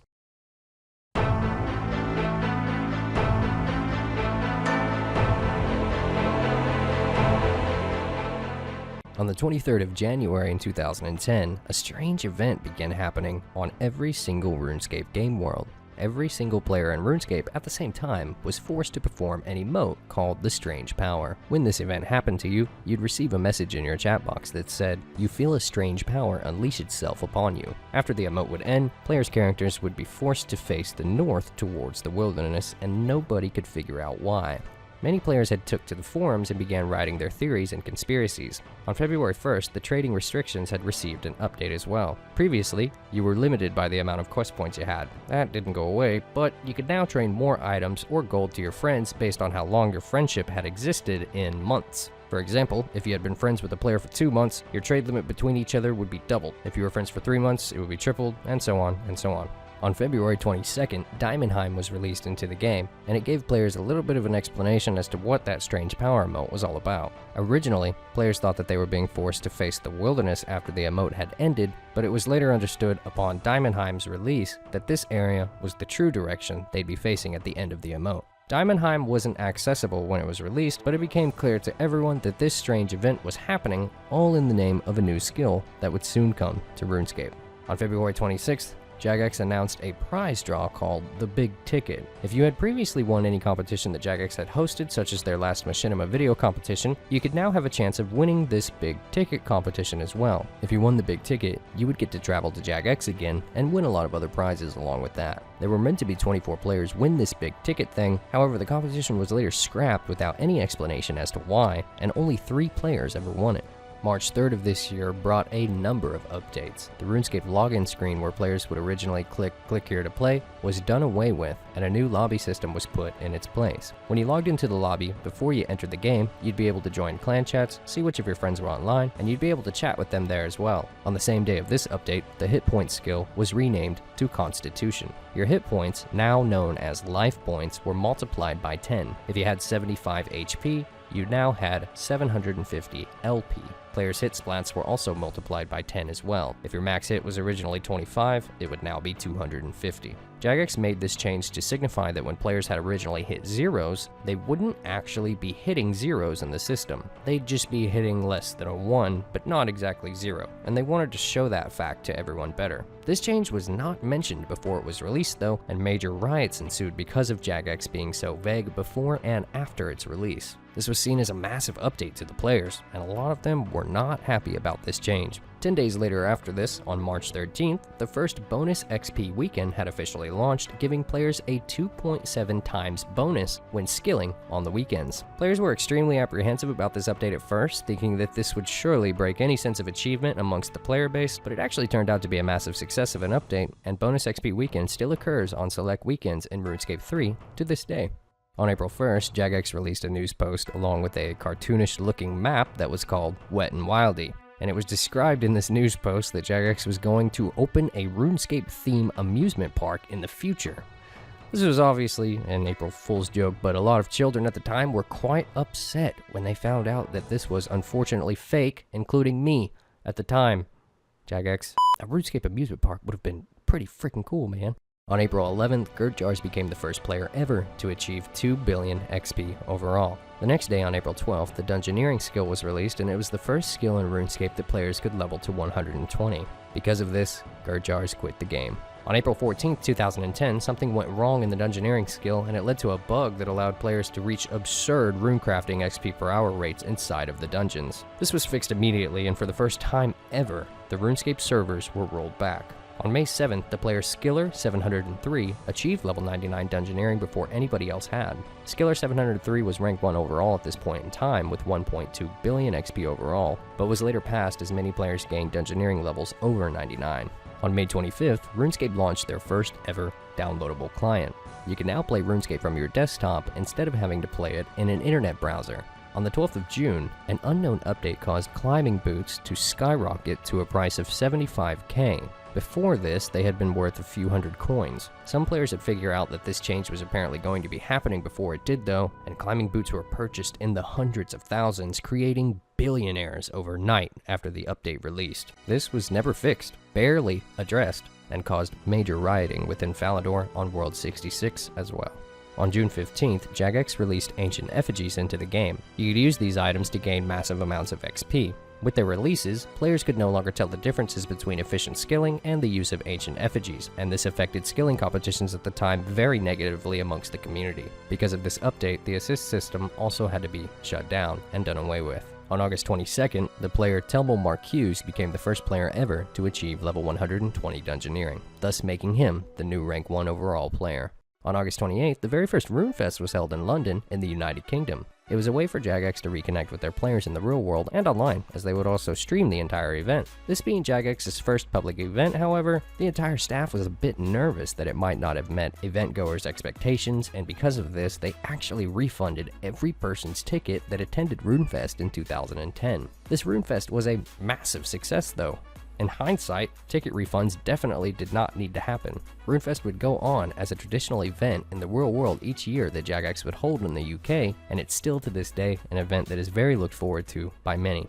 On October 18th, loads of new game sounds were being put into the game for both players' reactions and monsters' reactions. Instead of a small grunt your player would usually do when you were injured, your player actually screamed now. October ended this month with Jagex, once again for the second year in a row, receiving the title of Best Developer at the Golden Joysticks Awards on the 29th. On November 24, 2010, the way RuneScape players logged into the game was changed in an attempt to further account security. Previously, you had to log in with your username, but for players that registered past 2010, they would now be given the option to log in with an email address instead of a username. On December 21st, after 3 long years, Jagex released a poll on the front page of their website titled Wilderness and Free Trade. It was a poll that allowed players to vote on whether or not they wanted the wilderness to be brought back and the trading and staking limits to be removed. There was no option on this poll, however, and the votes were not verified, meaning that people quickly began spamming the vote counter over and over. Due to this first poorly executed poll, Jagex released the same poll once again 3 days later on December 24th with the proper vote spammer precautions in place, and this time the poll actually did have a no option. Jagex stated that the poll prior to this one did not have a no option before because if players didn't want the wilderness and free trade to return, all they had to do was simply not vote.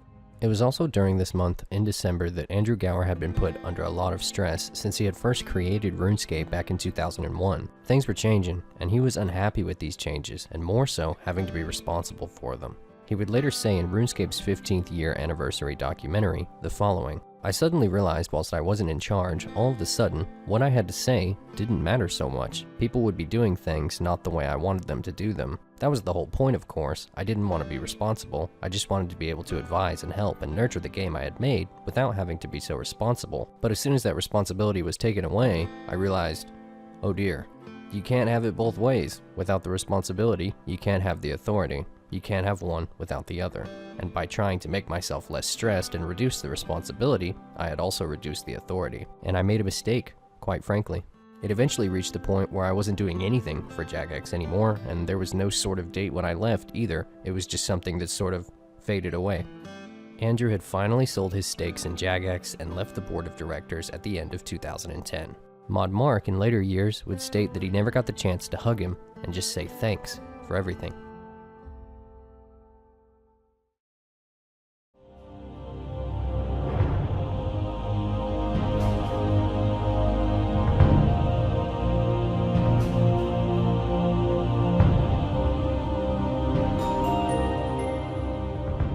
January opened up this year with Jagex celebrating RuneScape's 10-year anniversary. Because of this, the company actually gave out $10,000 to one lucky player every single month of the year because of this anniversary. On January 10th, RuneScape received the Next Boss, being the first monster ever in RuneScape with a combat level of 1000. On January 14th, the voting for the Wilderness and Free Trade to Return poll was closed, and 3 days later on January 17th, Jagex had confirmed in a news post that they would both definitely be brought back. The poll ended with almost 1.2 million players voting yes, making up 91% of the poll compared to the other players that voted no for the change. On February 1st, 2011, the wilderness and free trade had officially been re-implemented into the game and bounty hunter worlds were removed. Unfortunately, many players had left because of the wilderness and the free trade update at the beginning of 2008. Here's what RuneScape looked like in 2008. Here's what RuneScape looked like in 2011. I myself attempted to return to the game in 2011 after I had quit in 2009, but when I came back, even though the wilderness and the free trading was back, everything else still seemed, now more than ever, unrecognizable. I myself wouldn't return to RuneScape again until 2014 after hearing about the release of Oldschool RuneScape 1 year after it had already been out. This case of mine, unfortunately for Jagex at the time, would be the cases of many throughout these years.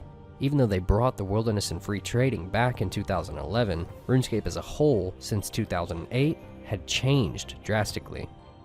On April 12th this year, Clan Chat was renamed to Friends Chat, and a more proper version of Clan Chat was put into the game for actual clans. On April 21st, Jagex won the Queen's Award for Enterprise within the Innovation category. On May 3rd, the Capes of Distinction were released. The player Castle Wars would be the first player ever to obtain a completionist cape just 20 minutes after the update had released. Castle Wars had helped Jagex with the requirement suggestions for this update, and because of this, he and he alone would be the only one with the completionist cape for about 3 months after they were brought into the game. On the 28th of June, the Loyalty program released. This was a shop that was introduced into the game world that you could visit and purchase items and auras for your player based off of how long you had recurring membership status. Some of these auras did things like making your player deliver the last killing blow to a monster 100% of the time. Though a very small thing, it did mark the beginning for a little glimpse into the future of RuneScape, as the game would soon start leaning towards a pay-to-win style. On July 26th, Clan Citadels were released. On August 6th, some bug abusers had actually obtained the Rotten Potato by pickpocketing Mod Chriso within the Stealing Creations minigame. This marks the first time ever that a non-JMod player had a JMod item in their inventory. On August 18th, the Refer a Friend system was introduced by Jagex. If you referred a friend, and your friend achieved a certain level status within the game after playing for a bit, you, as the referrer, would receive a 10% XP boost for 1 week. Players were limited to 5 refers per year.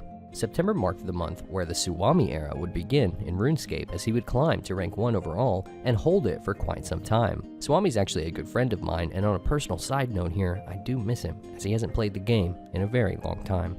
On October 4th, RuneScape received a small, yet sort of big update. The camera controls were no longer limited by your arrow keys as they had been ever since RuneScape's creation. You could now use your middle mouse wheel when controlling the camera instead. October 25th, 2011 became known as Bot Nuke Day. Jagex had released a program into the game that they called Cluster Flutterer. This banned over 7 million of illegitimate accounts in one night. Unfortunately, apart from all the positive sides of this update, there was one negative factor. A third of RuneScape's player base had vanished. Bots had literally made up about 35% of RuneScape's player base at this time, and a lot of young players couldn't understand this. To them, it just seemed like RuneScape was becoming less popular or that the game was dying. Neither was really too much the case, it's just that 98% of all bots in RuneScape had just been wiped out completely overnight. On November 11th, RuneScape received its very first fully voice-acted quest, being One Piercing Note. On November 22nd, an update on the main website was posted called RuneScape Revolution. Within this update, RuneScape received another game frame change, more particle and graphics reworks, and to top it all off, the high scores was permanently removed for free players. This meant that free-to-play competitive skilling would become a thing of the past. On December 6th, the Tool Belt and Muddy Pouch was released in RuneScape as well. You no longer had to have your money in your inventory. You could keep it in a little pouch near the minimap, and the Tool Belt would hold a variety of tools such as spades, hammers, tinderboxes, and so on. You would never again need any of these tools when training the skills that they were associated with if you had placed them in your Tool Belt menu.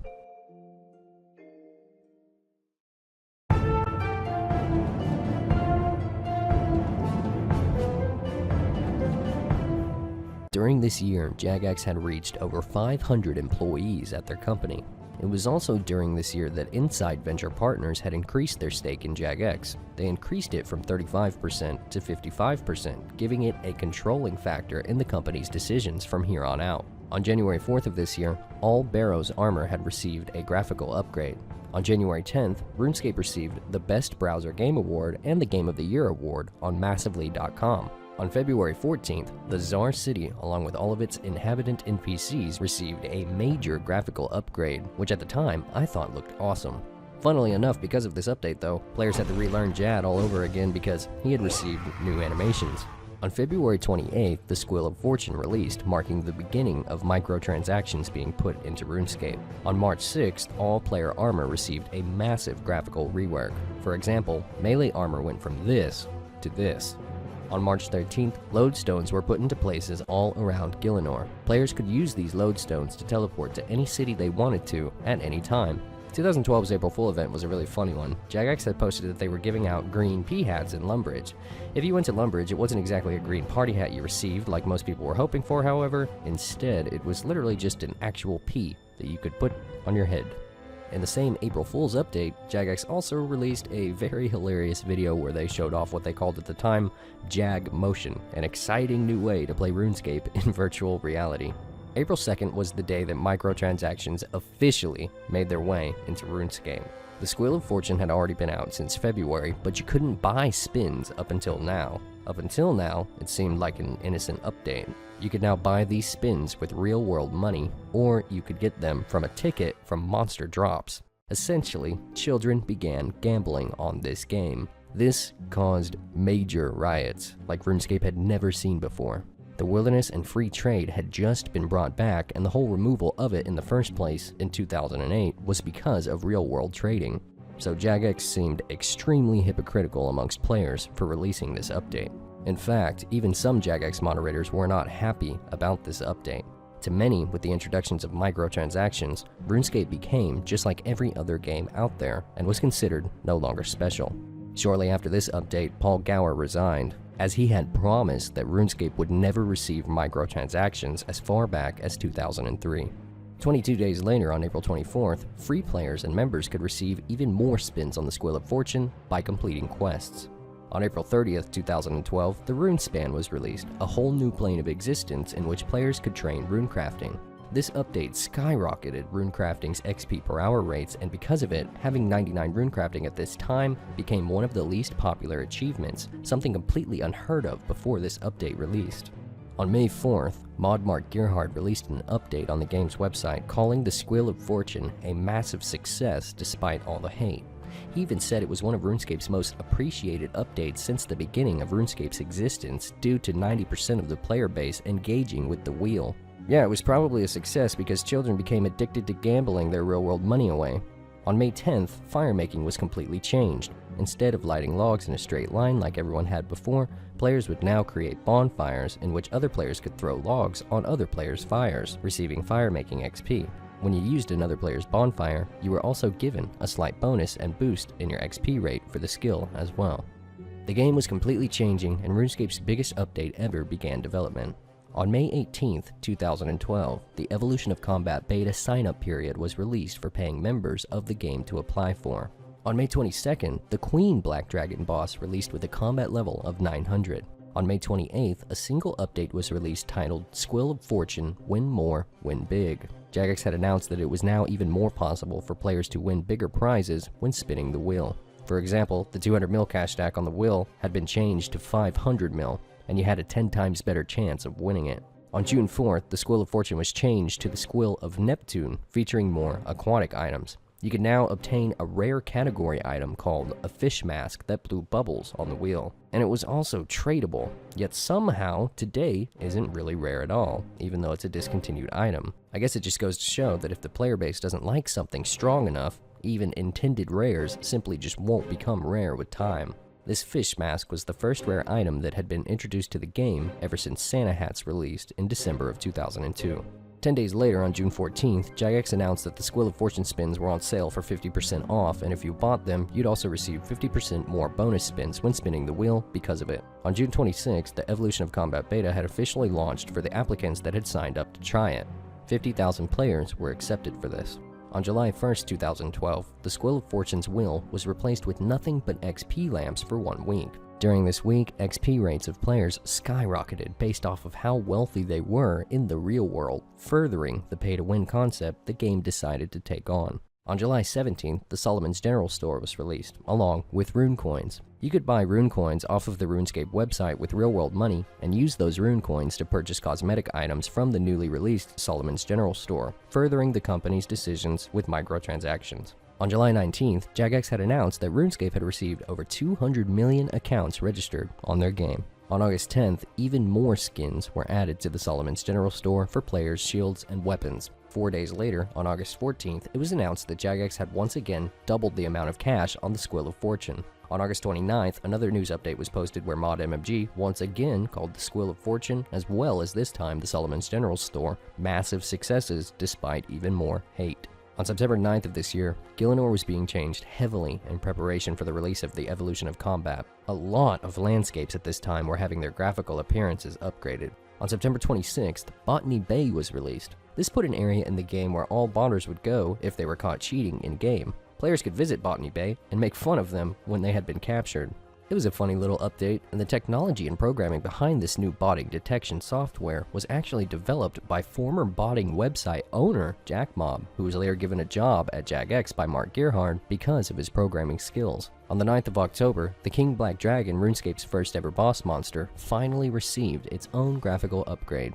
The rest of October's updates this year were all about the Squill of Fortune and the Solomon's General Store. On November 9th, Jagex released a poll in which players gave their feedback about the Evolution of Combat coming to RuneScape. Here were the results. 11 days later, on November 20th, the biggest, most controversial, community-splitting update in RuneScape's evolutionary history, the Evolution of Combat, was released across all RuneScape servers. During this year, Jagex's turnover as a business rose almost £50 million, most likely due to the Squill of Fortune and the Solomon's General Store.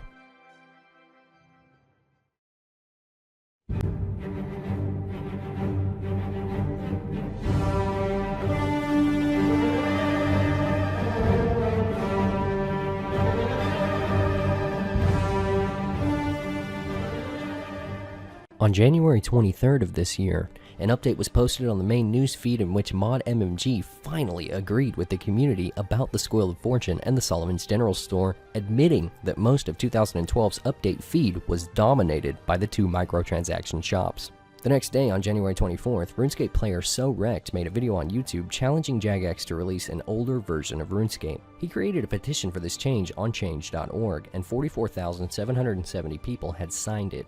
Previously, in 2012, a private server was created called 2006scape, but it was shut down by Jagex on January 2nd of this year after having 500,000 players registered on it. The community's passion for the older game version became very clear to Jagex. On February 1st, Mod Mark released a forum thread talking about the passion for the developers and the players alike that all took part in 2006scape.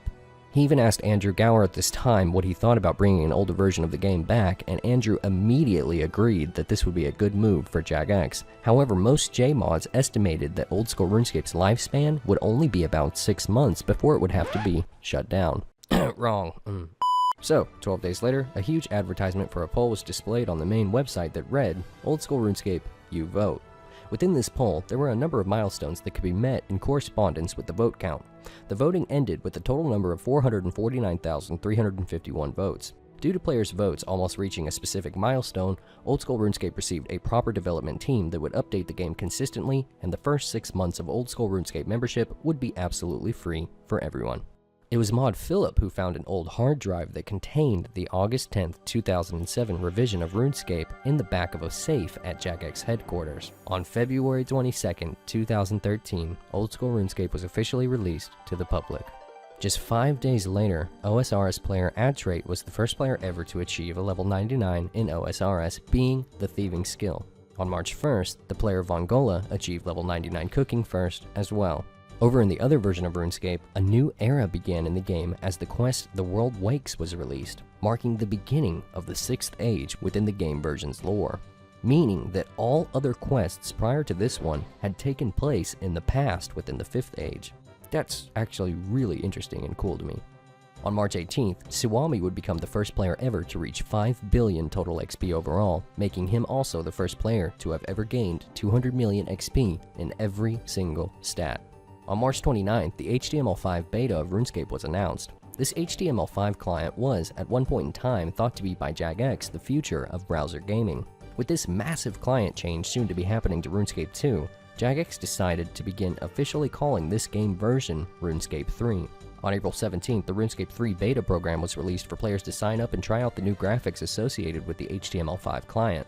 On April 24th, RuneScape 3 received an update in which the game frame could be edited around your game screen, much like customizable HUDs on other video games.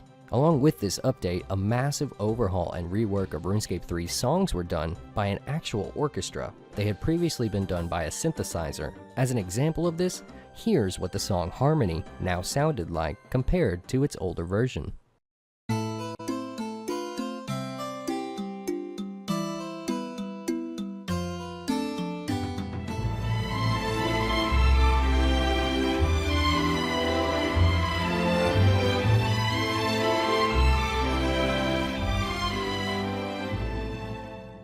From April to July within RuneScape 3, most of their updates were about the HTML5 beta program, the Squill of Fortune, and the Solomon's General Store, along with a brand new website makeover. It was also during these months that localized moderators were reinstated on the forums as community managers for the other non-English RuneScape 3 servers.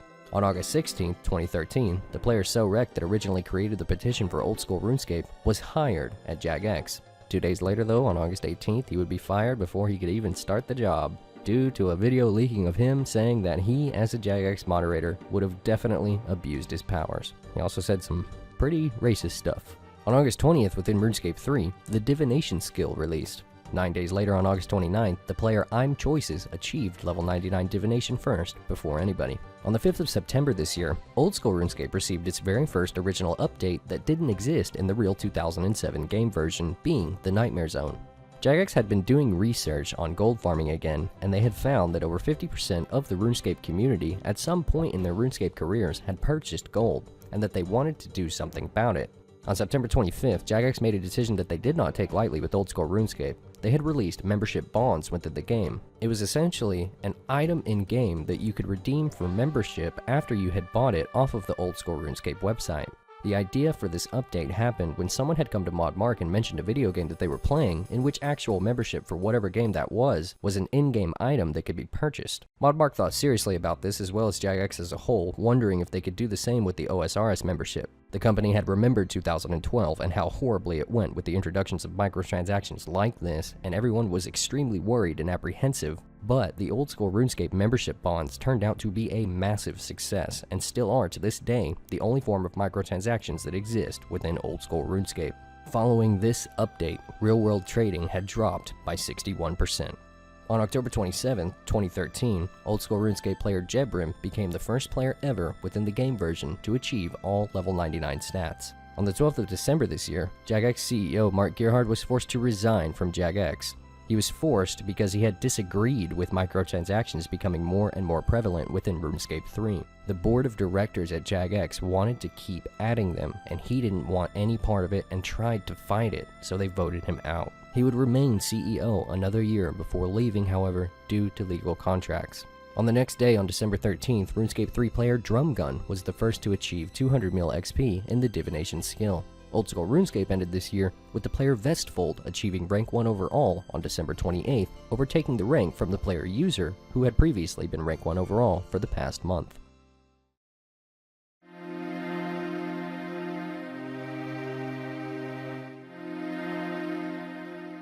On January 16th of this year, OSRS received an update that placed a hit points orb and prayer orb next to the minimap. 1 week later, on January 23rd, the Stronghold Slayer Cave was released at the Gnome Stronghold as well, giving a little more variety when it came to training the Slayer skill. Over in RuneScape 3, on February 4th, the Squill of Fortune was reworked and renamed to Treasure Hunter. Instead of buying spins, you can now buy keys to open chests. On February 6th, OSRS received a mechanic called Quick Prayers, in which you could click your prayer orb, and it would bring up multiple specific prayers for you that you had chosen to be your quick prayers. Along with this update, the HP orb received the heal option when you were poisoned as well, and the run energy orb that was displayed on the minimap could now be clicked whenever you wanted to run somewhere, instead of having to navigate to the wrench at the bottom of the game frame. Also in the same update, boss monsters' loot that they dropped would now be broadcasted within the game's chat. On March 13th, the wilderness within OSRS received a massive rejuvenation, and many boss monsters and other high-level monsters were put in place around the entire wilderness, making it much more dangerous to venture into. On April 1st, a long-anticipated skill called Sailing was released in Oldschool RuneScape as an April Fool's joke, and a nod back to the past anticipation players once had when they believed that this skill might have been coming to the game. On April 10th, the Smoke Devil and the Kraken boss was released. On April 24th, the Motherlode Mine was released into OSRS as well, making training mining a bit more interesting than it, already was. On April 28th, RuneScape 3 had received Master Skill Capes. Players who had achieved a virtual level of 120 in skills now had new skill capes to show for it. On May 1st, RuneScape 3 also received portable skilling stations. These stations were very close to the banks that furthered the aspect of social skilling within that game version. On the 8th of May, something that never existed in the original 2007 version of RuneScape was released into OSRS, being bank tabs, which many players found to be extremely useful. Especially if you're like me, I am so OCD about that. On May 14th, Drumgun had officially passed Suwami in RuneScape 3, becoming the new Rank 1 overall. On May 27th, Oldschool RuneScape was opened up to free players for the first time for a short period of time. Originally, you needed membership to be able to play OSRS, but during this time, anybody could now try it out. On June 19th, within the game version, Clan Wars was released in the desert. On July 2nd, Drumgun received 200 million XP in the farming skill, capping his account at 5.2 billion XP overall. Because of this, Drumgun would be rank 1 overall in RuneScape 3 permanently until a new skill was released. On July 14th, Legacy Mode was added to RuneScape 3. Within Legacy Mode worlds, you can now play RuneScape 3 without the evolution of combat. The combat instead would be much like the older version of the game. On July 17th in OSRS, Jagex noticed that the monster spawn timers were sort of outdated, and they reworked them to match up to the current player base numbers. Along with this update, loads of boss monster pets were added into the game. On July 24th, the OSRS free-to-play trial period was extended due to the massive success that it was. In the same update, the boss monster kill count numbers were added to the game's chat. On the 7th of August, Jagex had released Oldschool RuneScape's first ever downloadable client. Prior to this, everyone used a third-party client or their internet browsers. On August 8th, within a period of 2 12-hour-long streams, OSRS player and massively popular YouTuber and streamer Mote had raised £50,000 for Macmillan cancer support by live streaming Oldschool RuneScape. On August 21st, in-game poll boosts were released in OSRS. Poll boosts were added at every single bank in OSRS, and it made getting votes and feedback from players for Jagex much easier. So far, Jagex had released only poll past updates, in which results of the votes exceeded 75% positive. On the 9th of September, random events were made optional, and the same day, a news post was posted on RuneScape 3's website and Oldschool RuneScape's website. It was an official letter from Mark Gerhard officially resigning from Jagex and saying goodbye. On September 18th, Jagex released Bounty Hunter within Oldschool. On September 22nd, Prifddinas was finally released in RuneScape 3. This city had existed on the RuneScape map for 10 years before this, but was never officially implemented until now.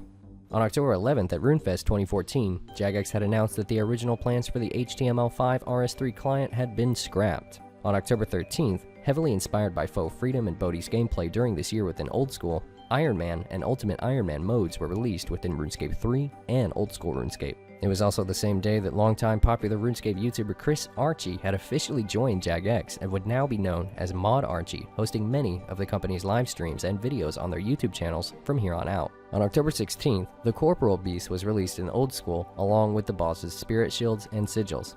On the 12th of December, the Trading Post was released in every bank within OSRS. The Grand Exchange had not existed yet in Oldschool RuneScape during this time. The Trading Post was implemented because prior to it, players had been trading with other players through a website called Zybez. They would put their items up for sale and be PM'd by another player in-game. They would meet and make trades. The Trading Post would put an end to this, being virtually similar to the previous website itself, but it was in-game instead.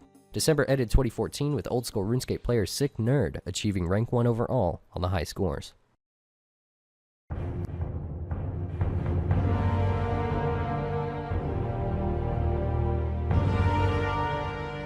On January 8th, Oldschool RuneScape received a new boss monster, being Zulrah, the Snake.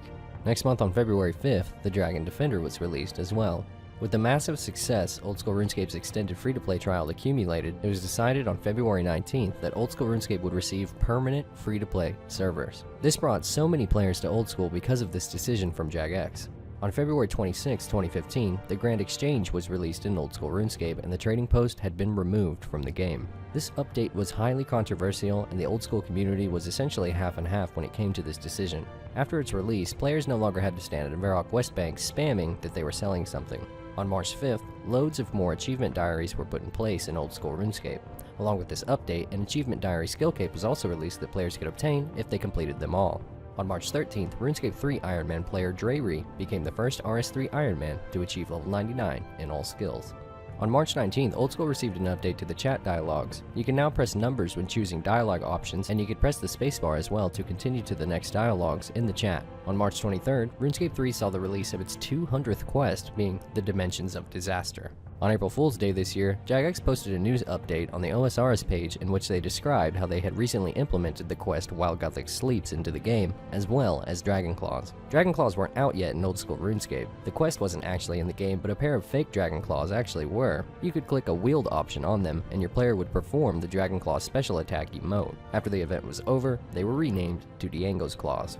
On the 21st of April this year, a Jagex moderator by the name of Mod Reach was fired for reasons that are still unknown to this day, though it was widely rumored that he was planning to implement a major bug into the game that would have damaged Oldschool's economy immensely.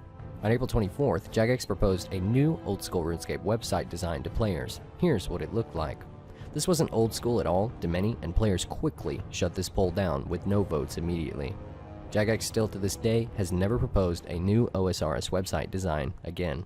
On May 7th, Partnered Slayer was released in Oldschool, which made training Slayer a little more fun now that you could do it with a friend. On the 21st of May, the World Switcher was released on the logout screen within the game. On June 4th, Oldschool RuneScape finally received a resizable game screen option, in which players could now play Oldschool RuneScape in a full screen mode, instead of within a tiny resolution if you were playing on the original fixed mode.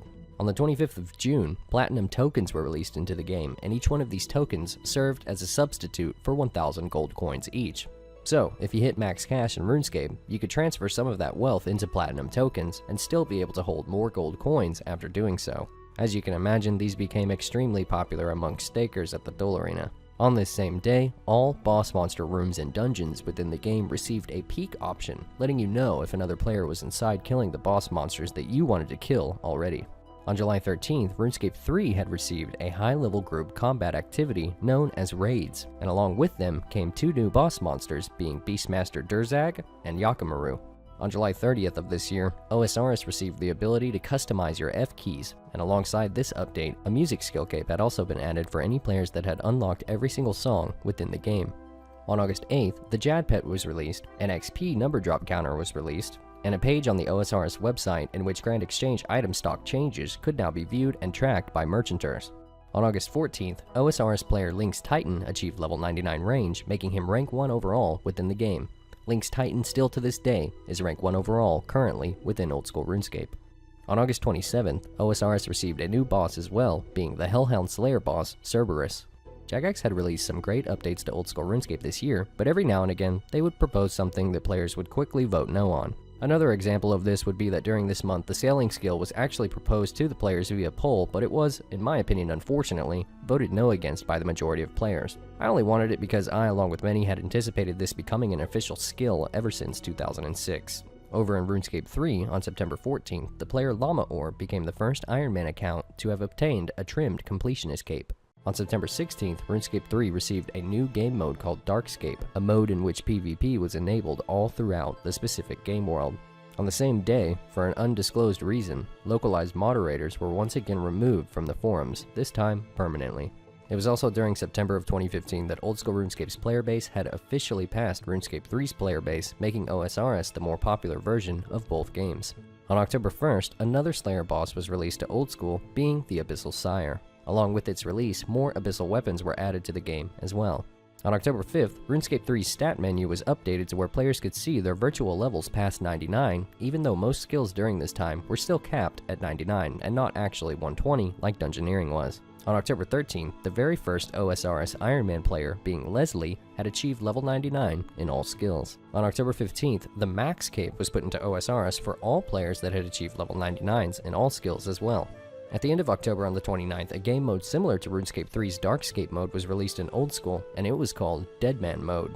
The same rules applied to this mode as RS3, and PvP and Deadman mode worlds were allowed anywhere. On November 5th, skilling pets were released in OSRS as well, making skilling after level 99 seem more worth doing, as there was still an achievement you could obtain. On the 19th of November, the Max Cape was updated to be able to be combined with the Fire Cape, Ava's Accumulator, and the Zamorak, Saradomin, and Guthix Magic Capes. 2015 ended this year with an update to OSRS December 3rd, in which skill capes now had perks when they were worn. For example, the Magic Skill Cape would now allow players to swap between spellbooks 5 times per day.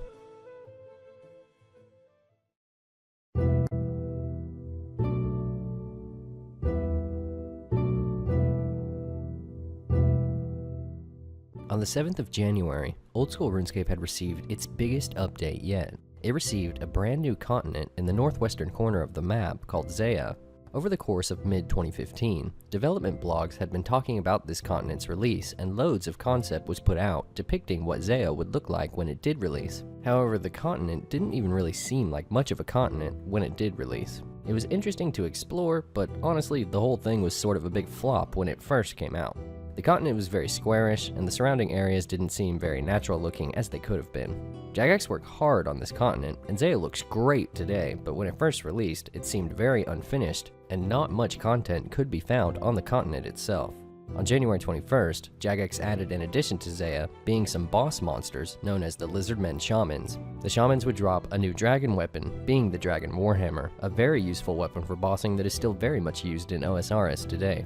Over in RuneScape 3, on the 25th of January, the game's 27th skill was released, being the Invention skill. On January 26th, the very next day, and also under 24 hours, the player Scuzzy had achieved level 99 Invention first, followed by achieving level 120 Invention first, the very next day on the 27th as well. On January 31st, the player Lei Mi became the new rank 1 overall player in RuneScape 3. Lei Mi is still rank 1 overall in RS3 even today. On March 9th of this year, Jagex had released seasonal Deadman mode worlds. Players would be able to play Deadman mode on these worlds for 3 months, only until their accounts were reset. After they'd been reset, the top 2,000 players that had progressed their accounts the most during the season would then qualify to participate in the Deadman mode seasonal invitational tournament hosted by Jagex later on. The prize for winning these tournaments would be $10,000. On March 21st, the first OSRS player to place first in a Deadman mode invitational was the player You Never Learn. On March 28th, unfortunately, Darkscape in RuneScape 3 was officially removed and done away with due to players not really being interested in participating in that game mode. On April 14th next month, Oldschool RuneScape's banks were once again updated with item placeholders. If you had the placeholders option toggled in your bank, your items would stay in the bank at a number of 0 after you withdrew them instead of just disappearing. On May 6th, the Monkey Madness 2 quest was released in OSRS. On June 6, 2016, RuneScape 3 and Oldschool RuneScape somewhat celebrated the Falador Massacre by each game version putting on their own events to commemorate the day the original massacre took place. In Oldschool RuneScape, you could find Duriel321 killing players in Falador, and in RuneScape 3, other players became Duriel and attacked other players around them. Jagex also recreated Cursed U's house as it was in 2006 for players to visit. Furthering Zaya's development in the year, on June 9th, OSRS received a new Slayer dungeon on Zaya, being the Catacombs of Karend. 7 days later, a new boss monster was also put in the Catacombs, being the demon Skatizo. On July 6th, master-level clue scrolls were introduced into Oldschool, and along with them, loads of new rewards. Master Clues is still popular to this day as content for streamers on Twitch. On the 5th of July this year, RuneScape had received a massive expansion to their worlds, being the Eastern Lands, a continent that was rumored to release for a long time as far back as the year 2005. On August 4th, the Last Man Standing minigame was released in Oldschool RuneScape, and the game was similar to a Battle Royale.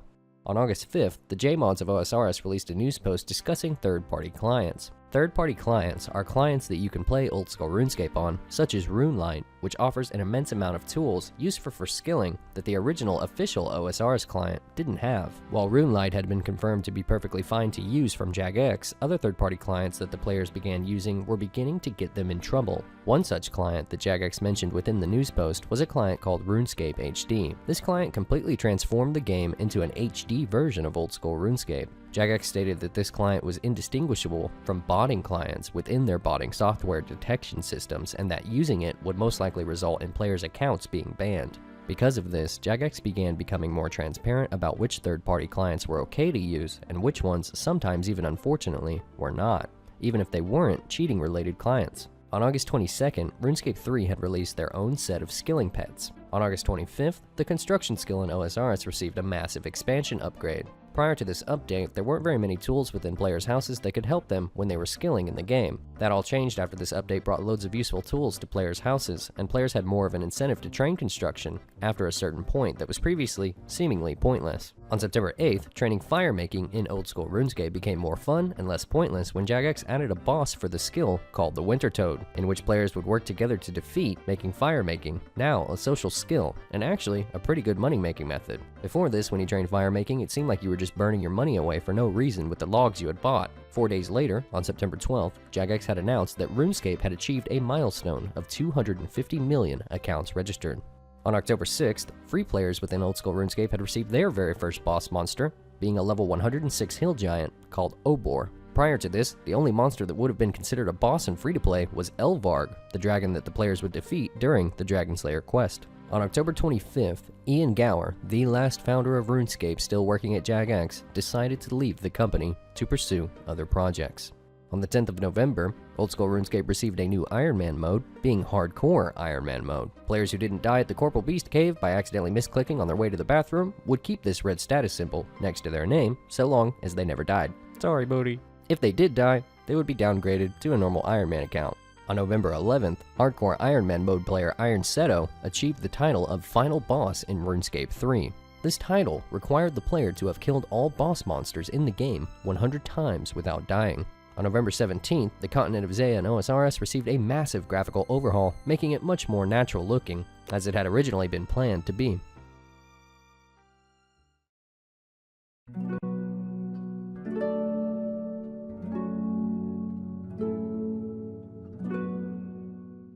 On March 30th, 2017, Club Penguin was officially shut down.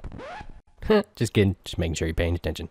I'm actually not kidding, Club Penguin was shut down. Anyway, on January 5th of 2017, Oldschool RuneScape received the Chambers of Zarek, commonly known as raids within the Kebos Lowlands on the southwestern region of the continent of Zaya. During raids, players would work together to get through rooms filled with puzzles and tasks before coming to the end where the final boss, the Great Olm, would reside. Olm had a combat level of 1043, being Oldschool's first boss monster that was level 1000.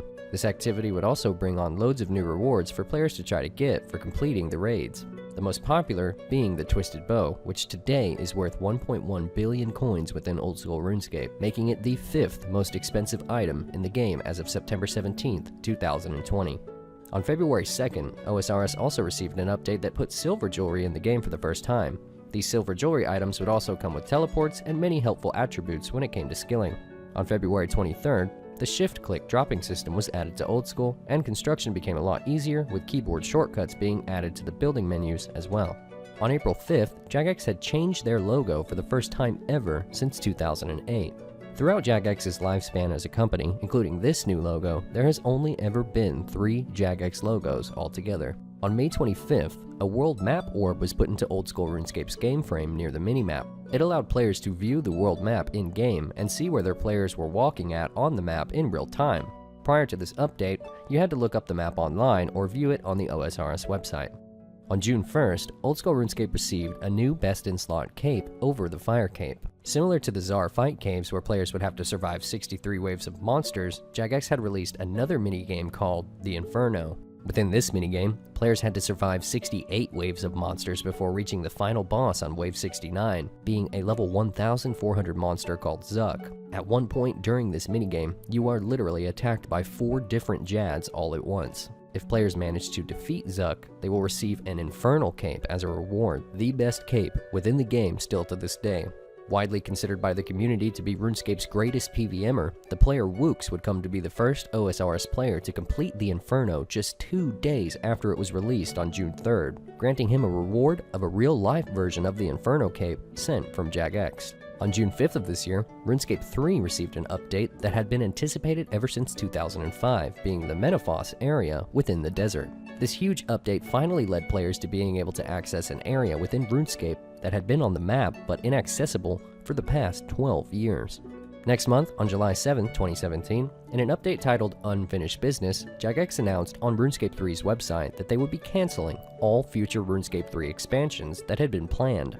Instead, they would be backtracking, working on previously unfinished content in the game that was supposed to come out years ago but never did, and they would also begin working on fixing glitches and bugs that had to do with content that had already been out in the game for a long time.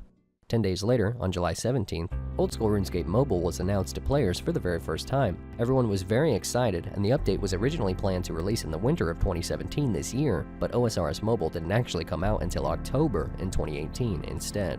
On July 20th, the Castle Wars minigame was released for free players. They could access the minigame through a portal located at Clan Wars in the desert. On August 20th, RuneScape 3 player Manir Knob became the first free player ever to achieve 200 mil XP in all free-to-play stats. On September 7th, the Fossil Island was released to Oldschool RuneScape. Next month, on October 9th, the Fletching skill was released to free players within RS3 for the first time ever since its creation in 2002. On October 26th, OSRS received another boss that resided at the top of the Slayer Tower, being the Grotesque Guardians. On November 1st, Jagex launched their first skilling competition within Oldschool called King of the Skill. King of the Skill is a competition that still seasonally is held today, in which players would have 24 hours time to get as progressed as they possibly can within Oldschool RuneScape before time runs out. Here is the result of the first King of the Skill competition. On November 23rd, the Mage Arena 2 was released, giving an upgrade to the magic god capes that had existed in the game ever since 2003. These new versions of capes could also be combined with the max cape. On November 29, 2017, a video was uploaded by some members of the Oldschool RuneScape clan Frontline exposing Mod Jed abusing his Jagex moderator powers to help their rival clan Reign of Terror in illegal ways during Oldschool RuneScape tournaments where real cash was on the line. He had supposedly released IP addresses for DDoS attacks to be committed, and gave Reign of Terror information about updates before they had released, such as the Revenant Caves in the wilderness. Mod Jed was a member of Reign of Terror himself, and he had been rumored to have been doing this as far back as March 2016. On November 30th, the very next morning, Mod Jed was questioned by Jagex Company seniors about these allegations against him. Mod Jed denied everything, saying that the screenshots were faked, and not enough evidence was found to warrant any sort of punishment, and he was let off the hook. On December 1st, Jagex began investigating Mod Jed further, but still ended up concluding that the statements made against him were false, and Jed decided to just officially resign from being a member of the Reign of Terror clan at the time. Further adding to the suspicions taking place around these tournaments at this time, on December 4th, the Deadman Mode seasonal finale had taken place this day, and Reign of Terror lost the tournament after having won the last 6 shortly after Mod Jed resigned from their clan. In the following weeks, the original accusers of Mod Jed, making up a total of 17 members of Frontline, had their accounts hacked and hijacked, and the hijackers would bot on their accounts to get them banned permanently. Their usernames would also be changed to Reign of Terror related terms, so it was clear who was behind this attack. An anonymous Jagex moderator was working with Frontline member Total Terror at the time, and got all of the victims' accounts unbanned however. After this stunt, Jagex once again for a third time investigated any involvement Mod Jed could have had, but he was also once again found not guilty. Mod Jed was officially moved however to the OSRS mobile development team of JMods, where he could do less damage if he was guilty. From there, he would continue to be monitored closely.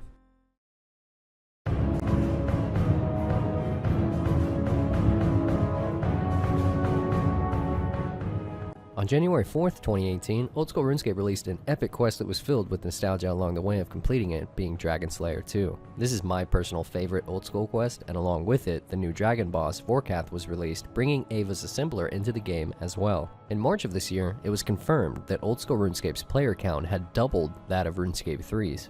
On April 5th, Oldschool RuneScape saw the release of its first ever free-to-play PvP worlds. On April 24th, Jagex accidentally switched the designated Deadman Mode world to World 347. Because of this change, players logged in with their original Oldschool RuneScape stats on this new accidental Deadman Mode world.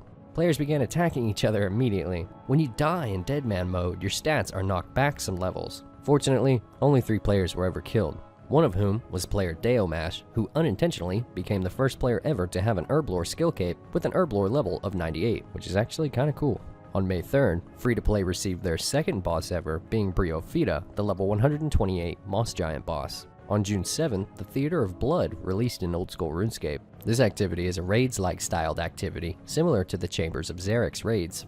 On July 12th, OSRS player Mazrim Lal posted a thread on Oldschool RuneScape's Reddit page explaining to everyone that jagex had an undiscovered security breach regarding players' accounts. Numerous extremely wealthy high-leveled players at this time were being hacked, despite them all having great account security measures.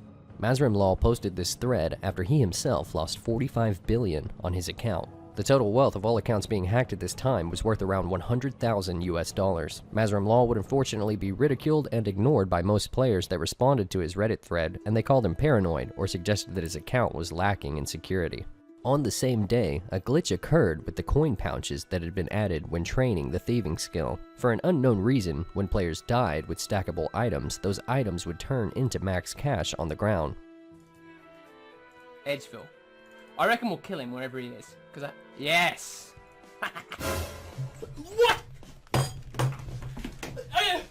Because of this major economy-breaking bug, the game was taken offline and Oldschool RuneScape was rolled back to a previous state for the second time ever in RuneScape history. On the 6th of August 2018, a very sad day occurred in RuneScape's history, and today, it didn't matter if you were an Oldschool player or a RuneScape 3 player. With heavy hearts, jagex sadly closed RuneScape Classic down forever, deleting the game version off of the RuneScape 3 website. They gave players a notice before doing this, and thousands of players once again for the first time since 2003, 15 years ago, flooded the RuneScape Classic servers for the last time. A RuneScape Classic player by the name of Titus Furious was streaming this event as it happened on Twitch, and to his own surprise, he actually began crying on his stream, stating that he was overwhelmed with all these feelings of nostalgia and sadness at the same time. jagex was absolutely touched by his stream, so much so that they canceled closing Classic down for a little bit, long enough for Titus Furious to complete the final RuneScape Classic quest that was ever made, being the Legends quest. On the very next day, on August 7th, after RuneScape Classic was deleted forever, the entire FunOrb website and all 43 games on it were also deleted permanently. It was during this same month that Mote had finally been connected to a series of account hijackings. On September 20th, jagex officially fired Mote and returned several billions to the affected accounts. In the news post, jagex stated that they were working with the police on this investigation and couldn't say much more due to this being an ongoing legal battle. Mote rigged so many competitions that involved thousands of real-world dollars, and his actions were in direct violation of the Non-Disclosure Agreement Act within the jagex employee contract. All of his crimes of theft equaled up to hundreds of thousands of dollars being stolen. To this day, Mote's actions have gone down in history as the largest in-house scandal at jagex. On the 9th of October in 2018, jagex proposed a new old-school skill called warding that was basically all ready to go to be implemented. Warding was going to be a skill that worked with other skills, in which players would use magic to craft items such as armor. A full guide, skill cape, and everything that makes up a skill was almost all finished and ready to be put into the game. However, the yes count on the polls never fully reached 75%, sometimes getting really close too. The skill was eventually scrapped and cancelled in 2019, despite being almost completed in its development, due to jagex being quite sure that it was going to pass in the polls that it had failed in. On October 30th, Oldschool RuneScape was officially released on mobile devices, and the player base skyrocketed because of this, reaching up to 150,000 players online shortly after mobile's release. By the end of this year, Oldschool RuneScape's player count was 4 times that of RuneScape 3.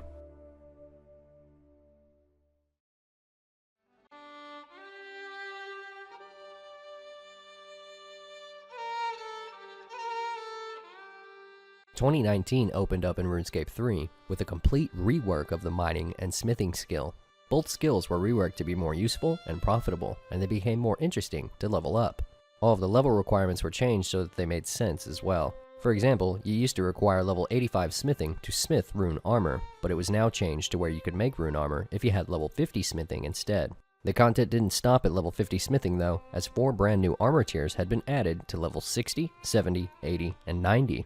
Within the mining skill, rocks had been changed to where they no longer depleted, and players could mine rocks together from now on. You could now mine completely AFK if you wanted to, but if you were paying attention while mining, you could take advantage of some perk mechanics that had been implemented within the skill that AFK players wouldn't be utilizing.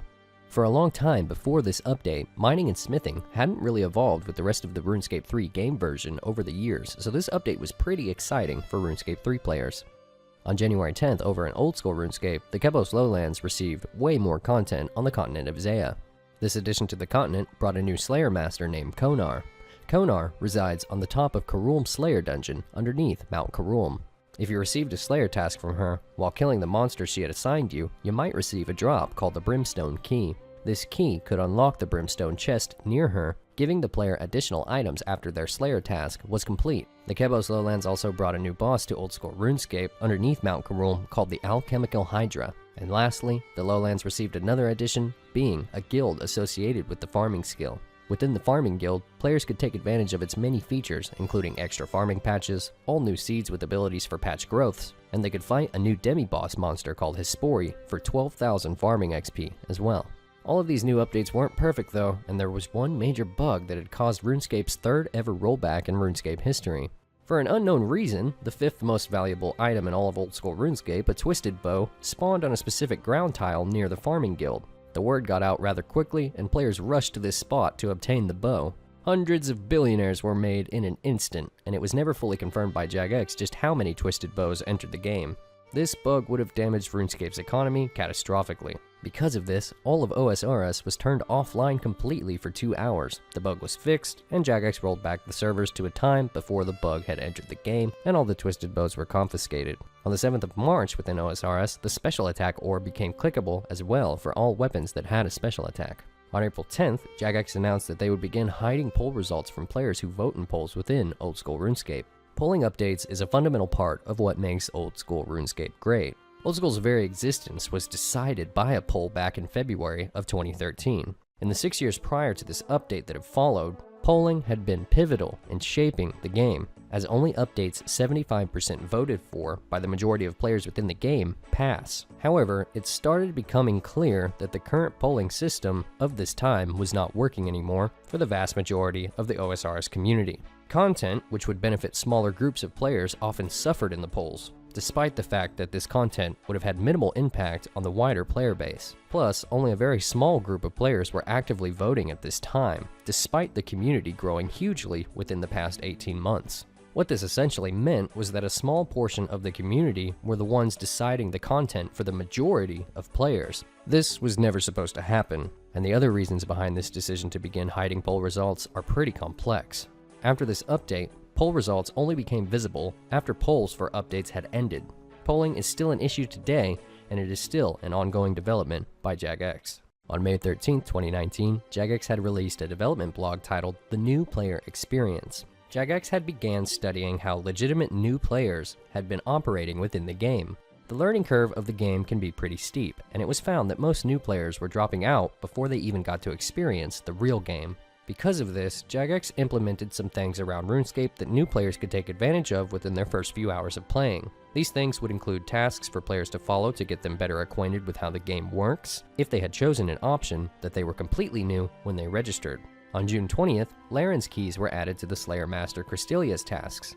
Much like the Brimstone keys, you could use these Laren's keys to unlock chests in the wilderness that would give you the same rewards as the Brimstone chest would, only in greater quantity due to the dangerous locations that these chests were in. On July 4th, the Forthos dungeon was released, giving Oldschool a new level 318 boss, being Sarachnis the Spider. On July 25th, the Song of the Elves quest was released, which also added the Elven city Prifddinas to Oldschool RuneScape, a city that had only existed in RuneScape 3 up until this point, but had always been on the Oldschool map.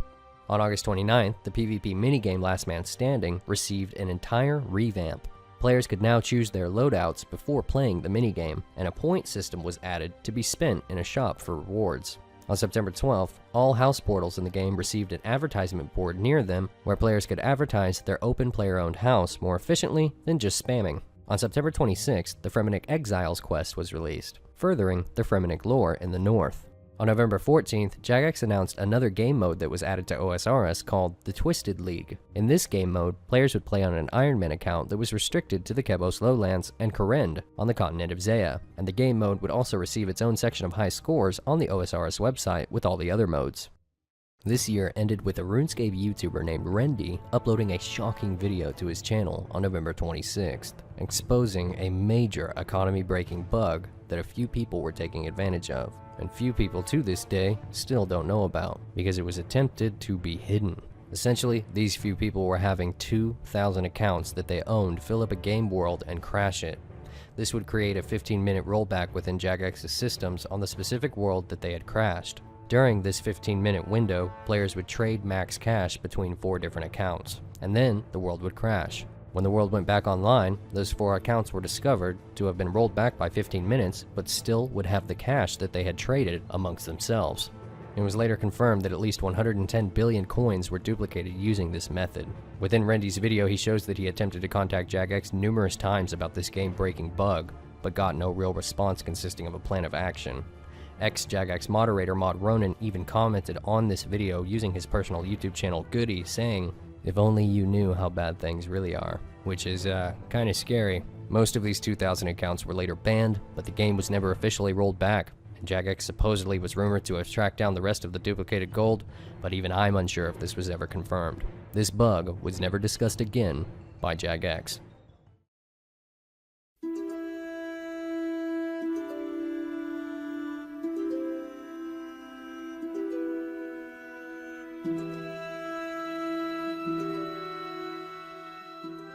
On January 9th of this year, Oldschool RuneScape received an update where you could now wield armor and eat food while your bank screen was up. On January 23rd, the Wikipedia website had been integrated with the Oldschool RuneScape game client. Players could now use the Wikipedia by clicking on the wiki icon near the minimap.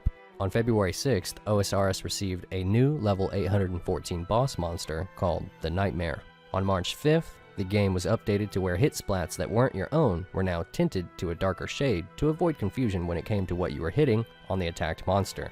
Over in RuneScape 3, on the 30th of March, the game had received its 28th skill, being Archaeology. Less than a week later, RuneScape 3 player Lemmy became the first one ever to 99 Archaeology. He would continue on to dominate the high scores by also being the first player to achieve level 120 Archaeology, as well as being the first to 200 million experience in the skill too. Today, Lemmy is still rank 1 overall in RuneScape 3 and always will be until another new skill releases. In the same month, on March 28th, Jagex posted a company announcement both on RS3 and OSRS websites, stating that Jagex as a business had been purchased for $530 million by MacArthur Fortune Holding LLC, a US-based global asset management firm. Still to this day, MacArthur Fortune Holding believes that there is a lot of potential in RuneScape, but whether that comes in the form of new content or just new forms of monetization will only become clear with time. On June 4th, a glitch within Oldschool RuneScape occurred after the release of Darkmire, along with its associated quest, Sins of the Father. Shortly after this content released, players began reporting issues with their items disappearing and being replaced by other items. Jagex acknowledged the bug 10 minutes after it was discovered, and then initiated a 4th ever server rollback to the game, reverting player data to a state before the update and glitch had happened. Next month, on July 16th, the Ferox Enclave was released in the wilderness in OSRS. The Ferox Enclave is a safe-zoned area that was placed in the middle of the wilderness. When this update came out, Clan Wars and Last Man Standing had existed within the desert but were removed and placed here within the Ferox Enclave in the wilderness instead. The Ferox Enclave also contains a portal to Castle Wars, as well as Death's new office, a room where your items would now go when you die. Any items over 100,000 coins would require a specific fee based on the item values that you had lost upon death. In addition to Death's new office, further death mechanics were updated. You would now drop a gravestone where you had died that you could see on the minimap, and players would have 15 minutes to reclaim their items now after dying as well before any of the leftover items would be transported to Death's office.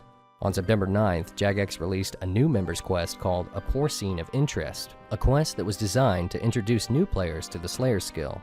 This quest added a new Slayer Master called Spria that is located in Draenor, as well as a new low-leveled monster called the Sour Hog. All of this history brings us to today. Currently, it's only the 3rd month of the year 2021. It wouldn't have felt right to include 2021 in this video yet, since we still have 9 months left to go, which is why the timeline only goes to 2020. First and foremost, thank you all for watching. I hope that this was quite a journey for everyone.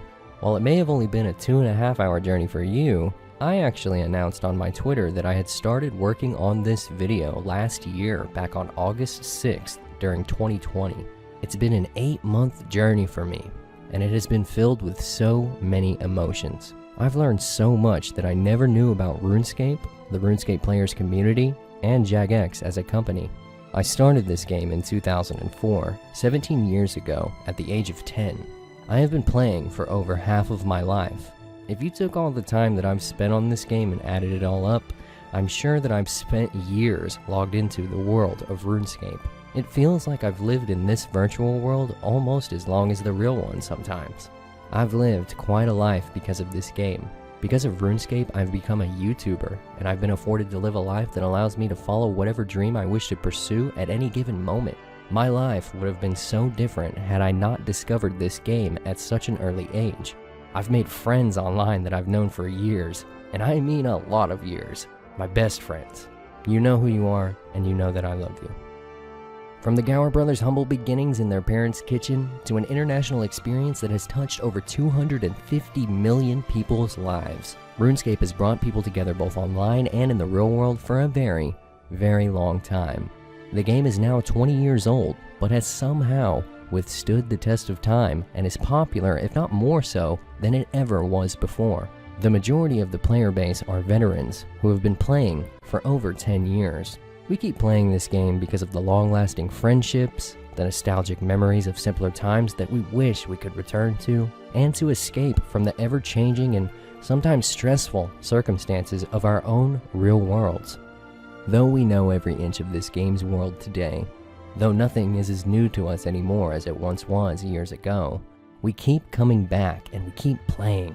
We know we've been here before, but we can decide to be whoever we want to be in RuneScape whenever we want, without having to look too far into the future to do it. Whether you're a RuneScape 3 player or an old-school RuneScape player, this game is home to us all. And I couldn't have made this video unless I, just like all of you, grew up in Gillinor too.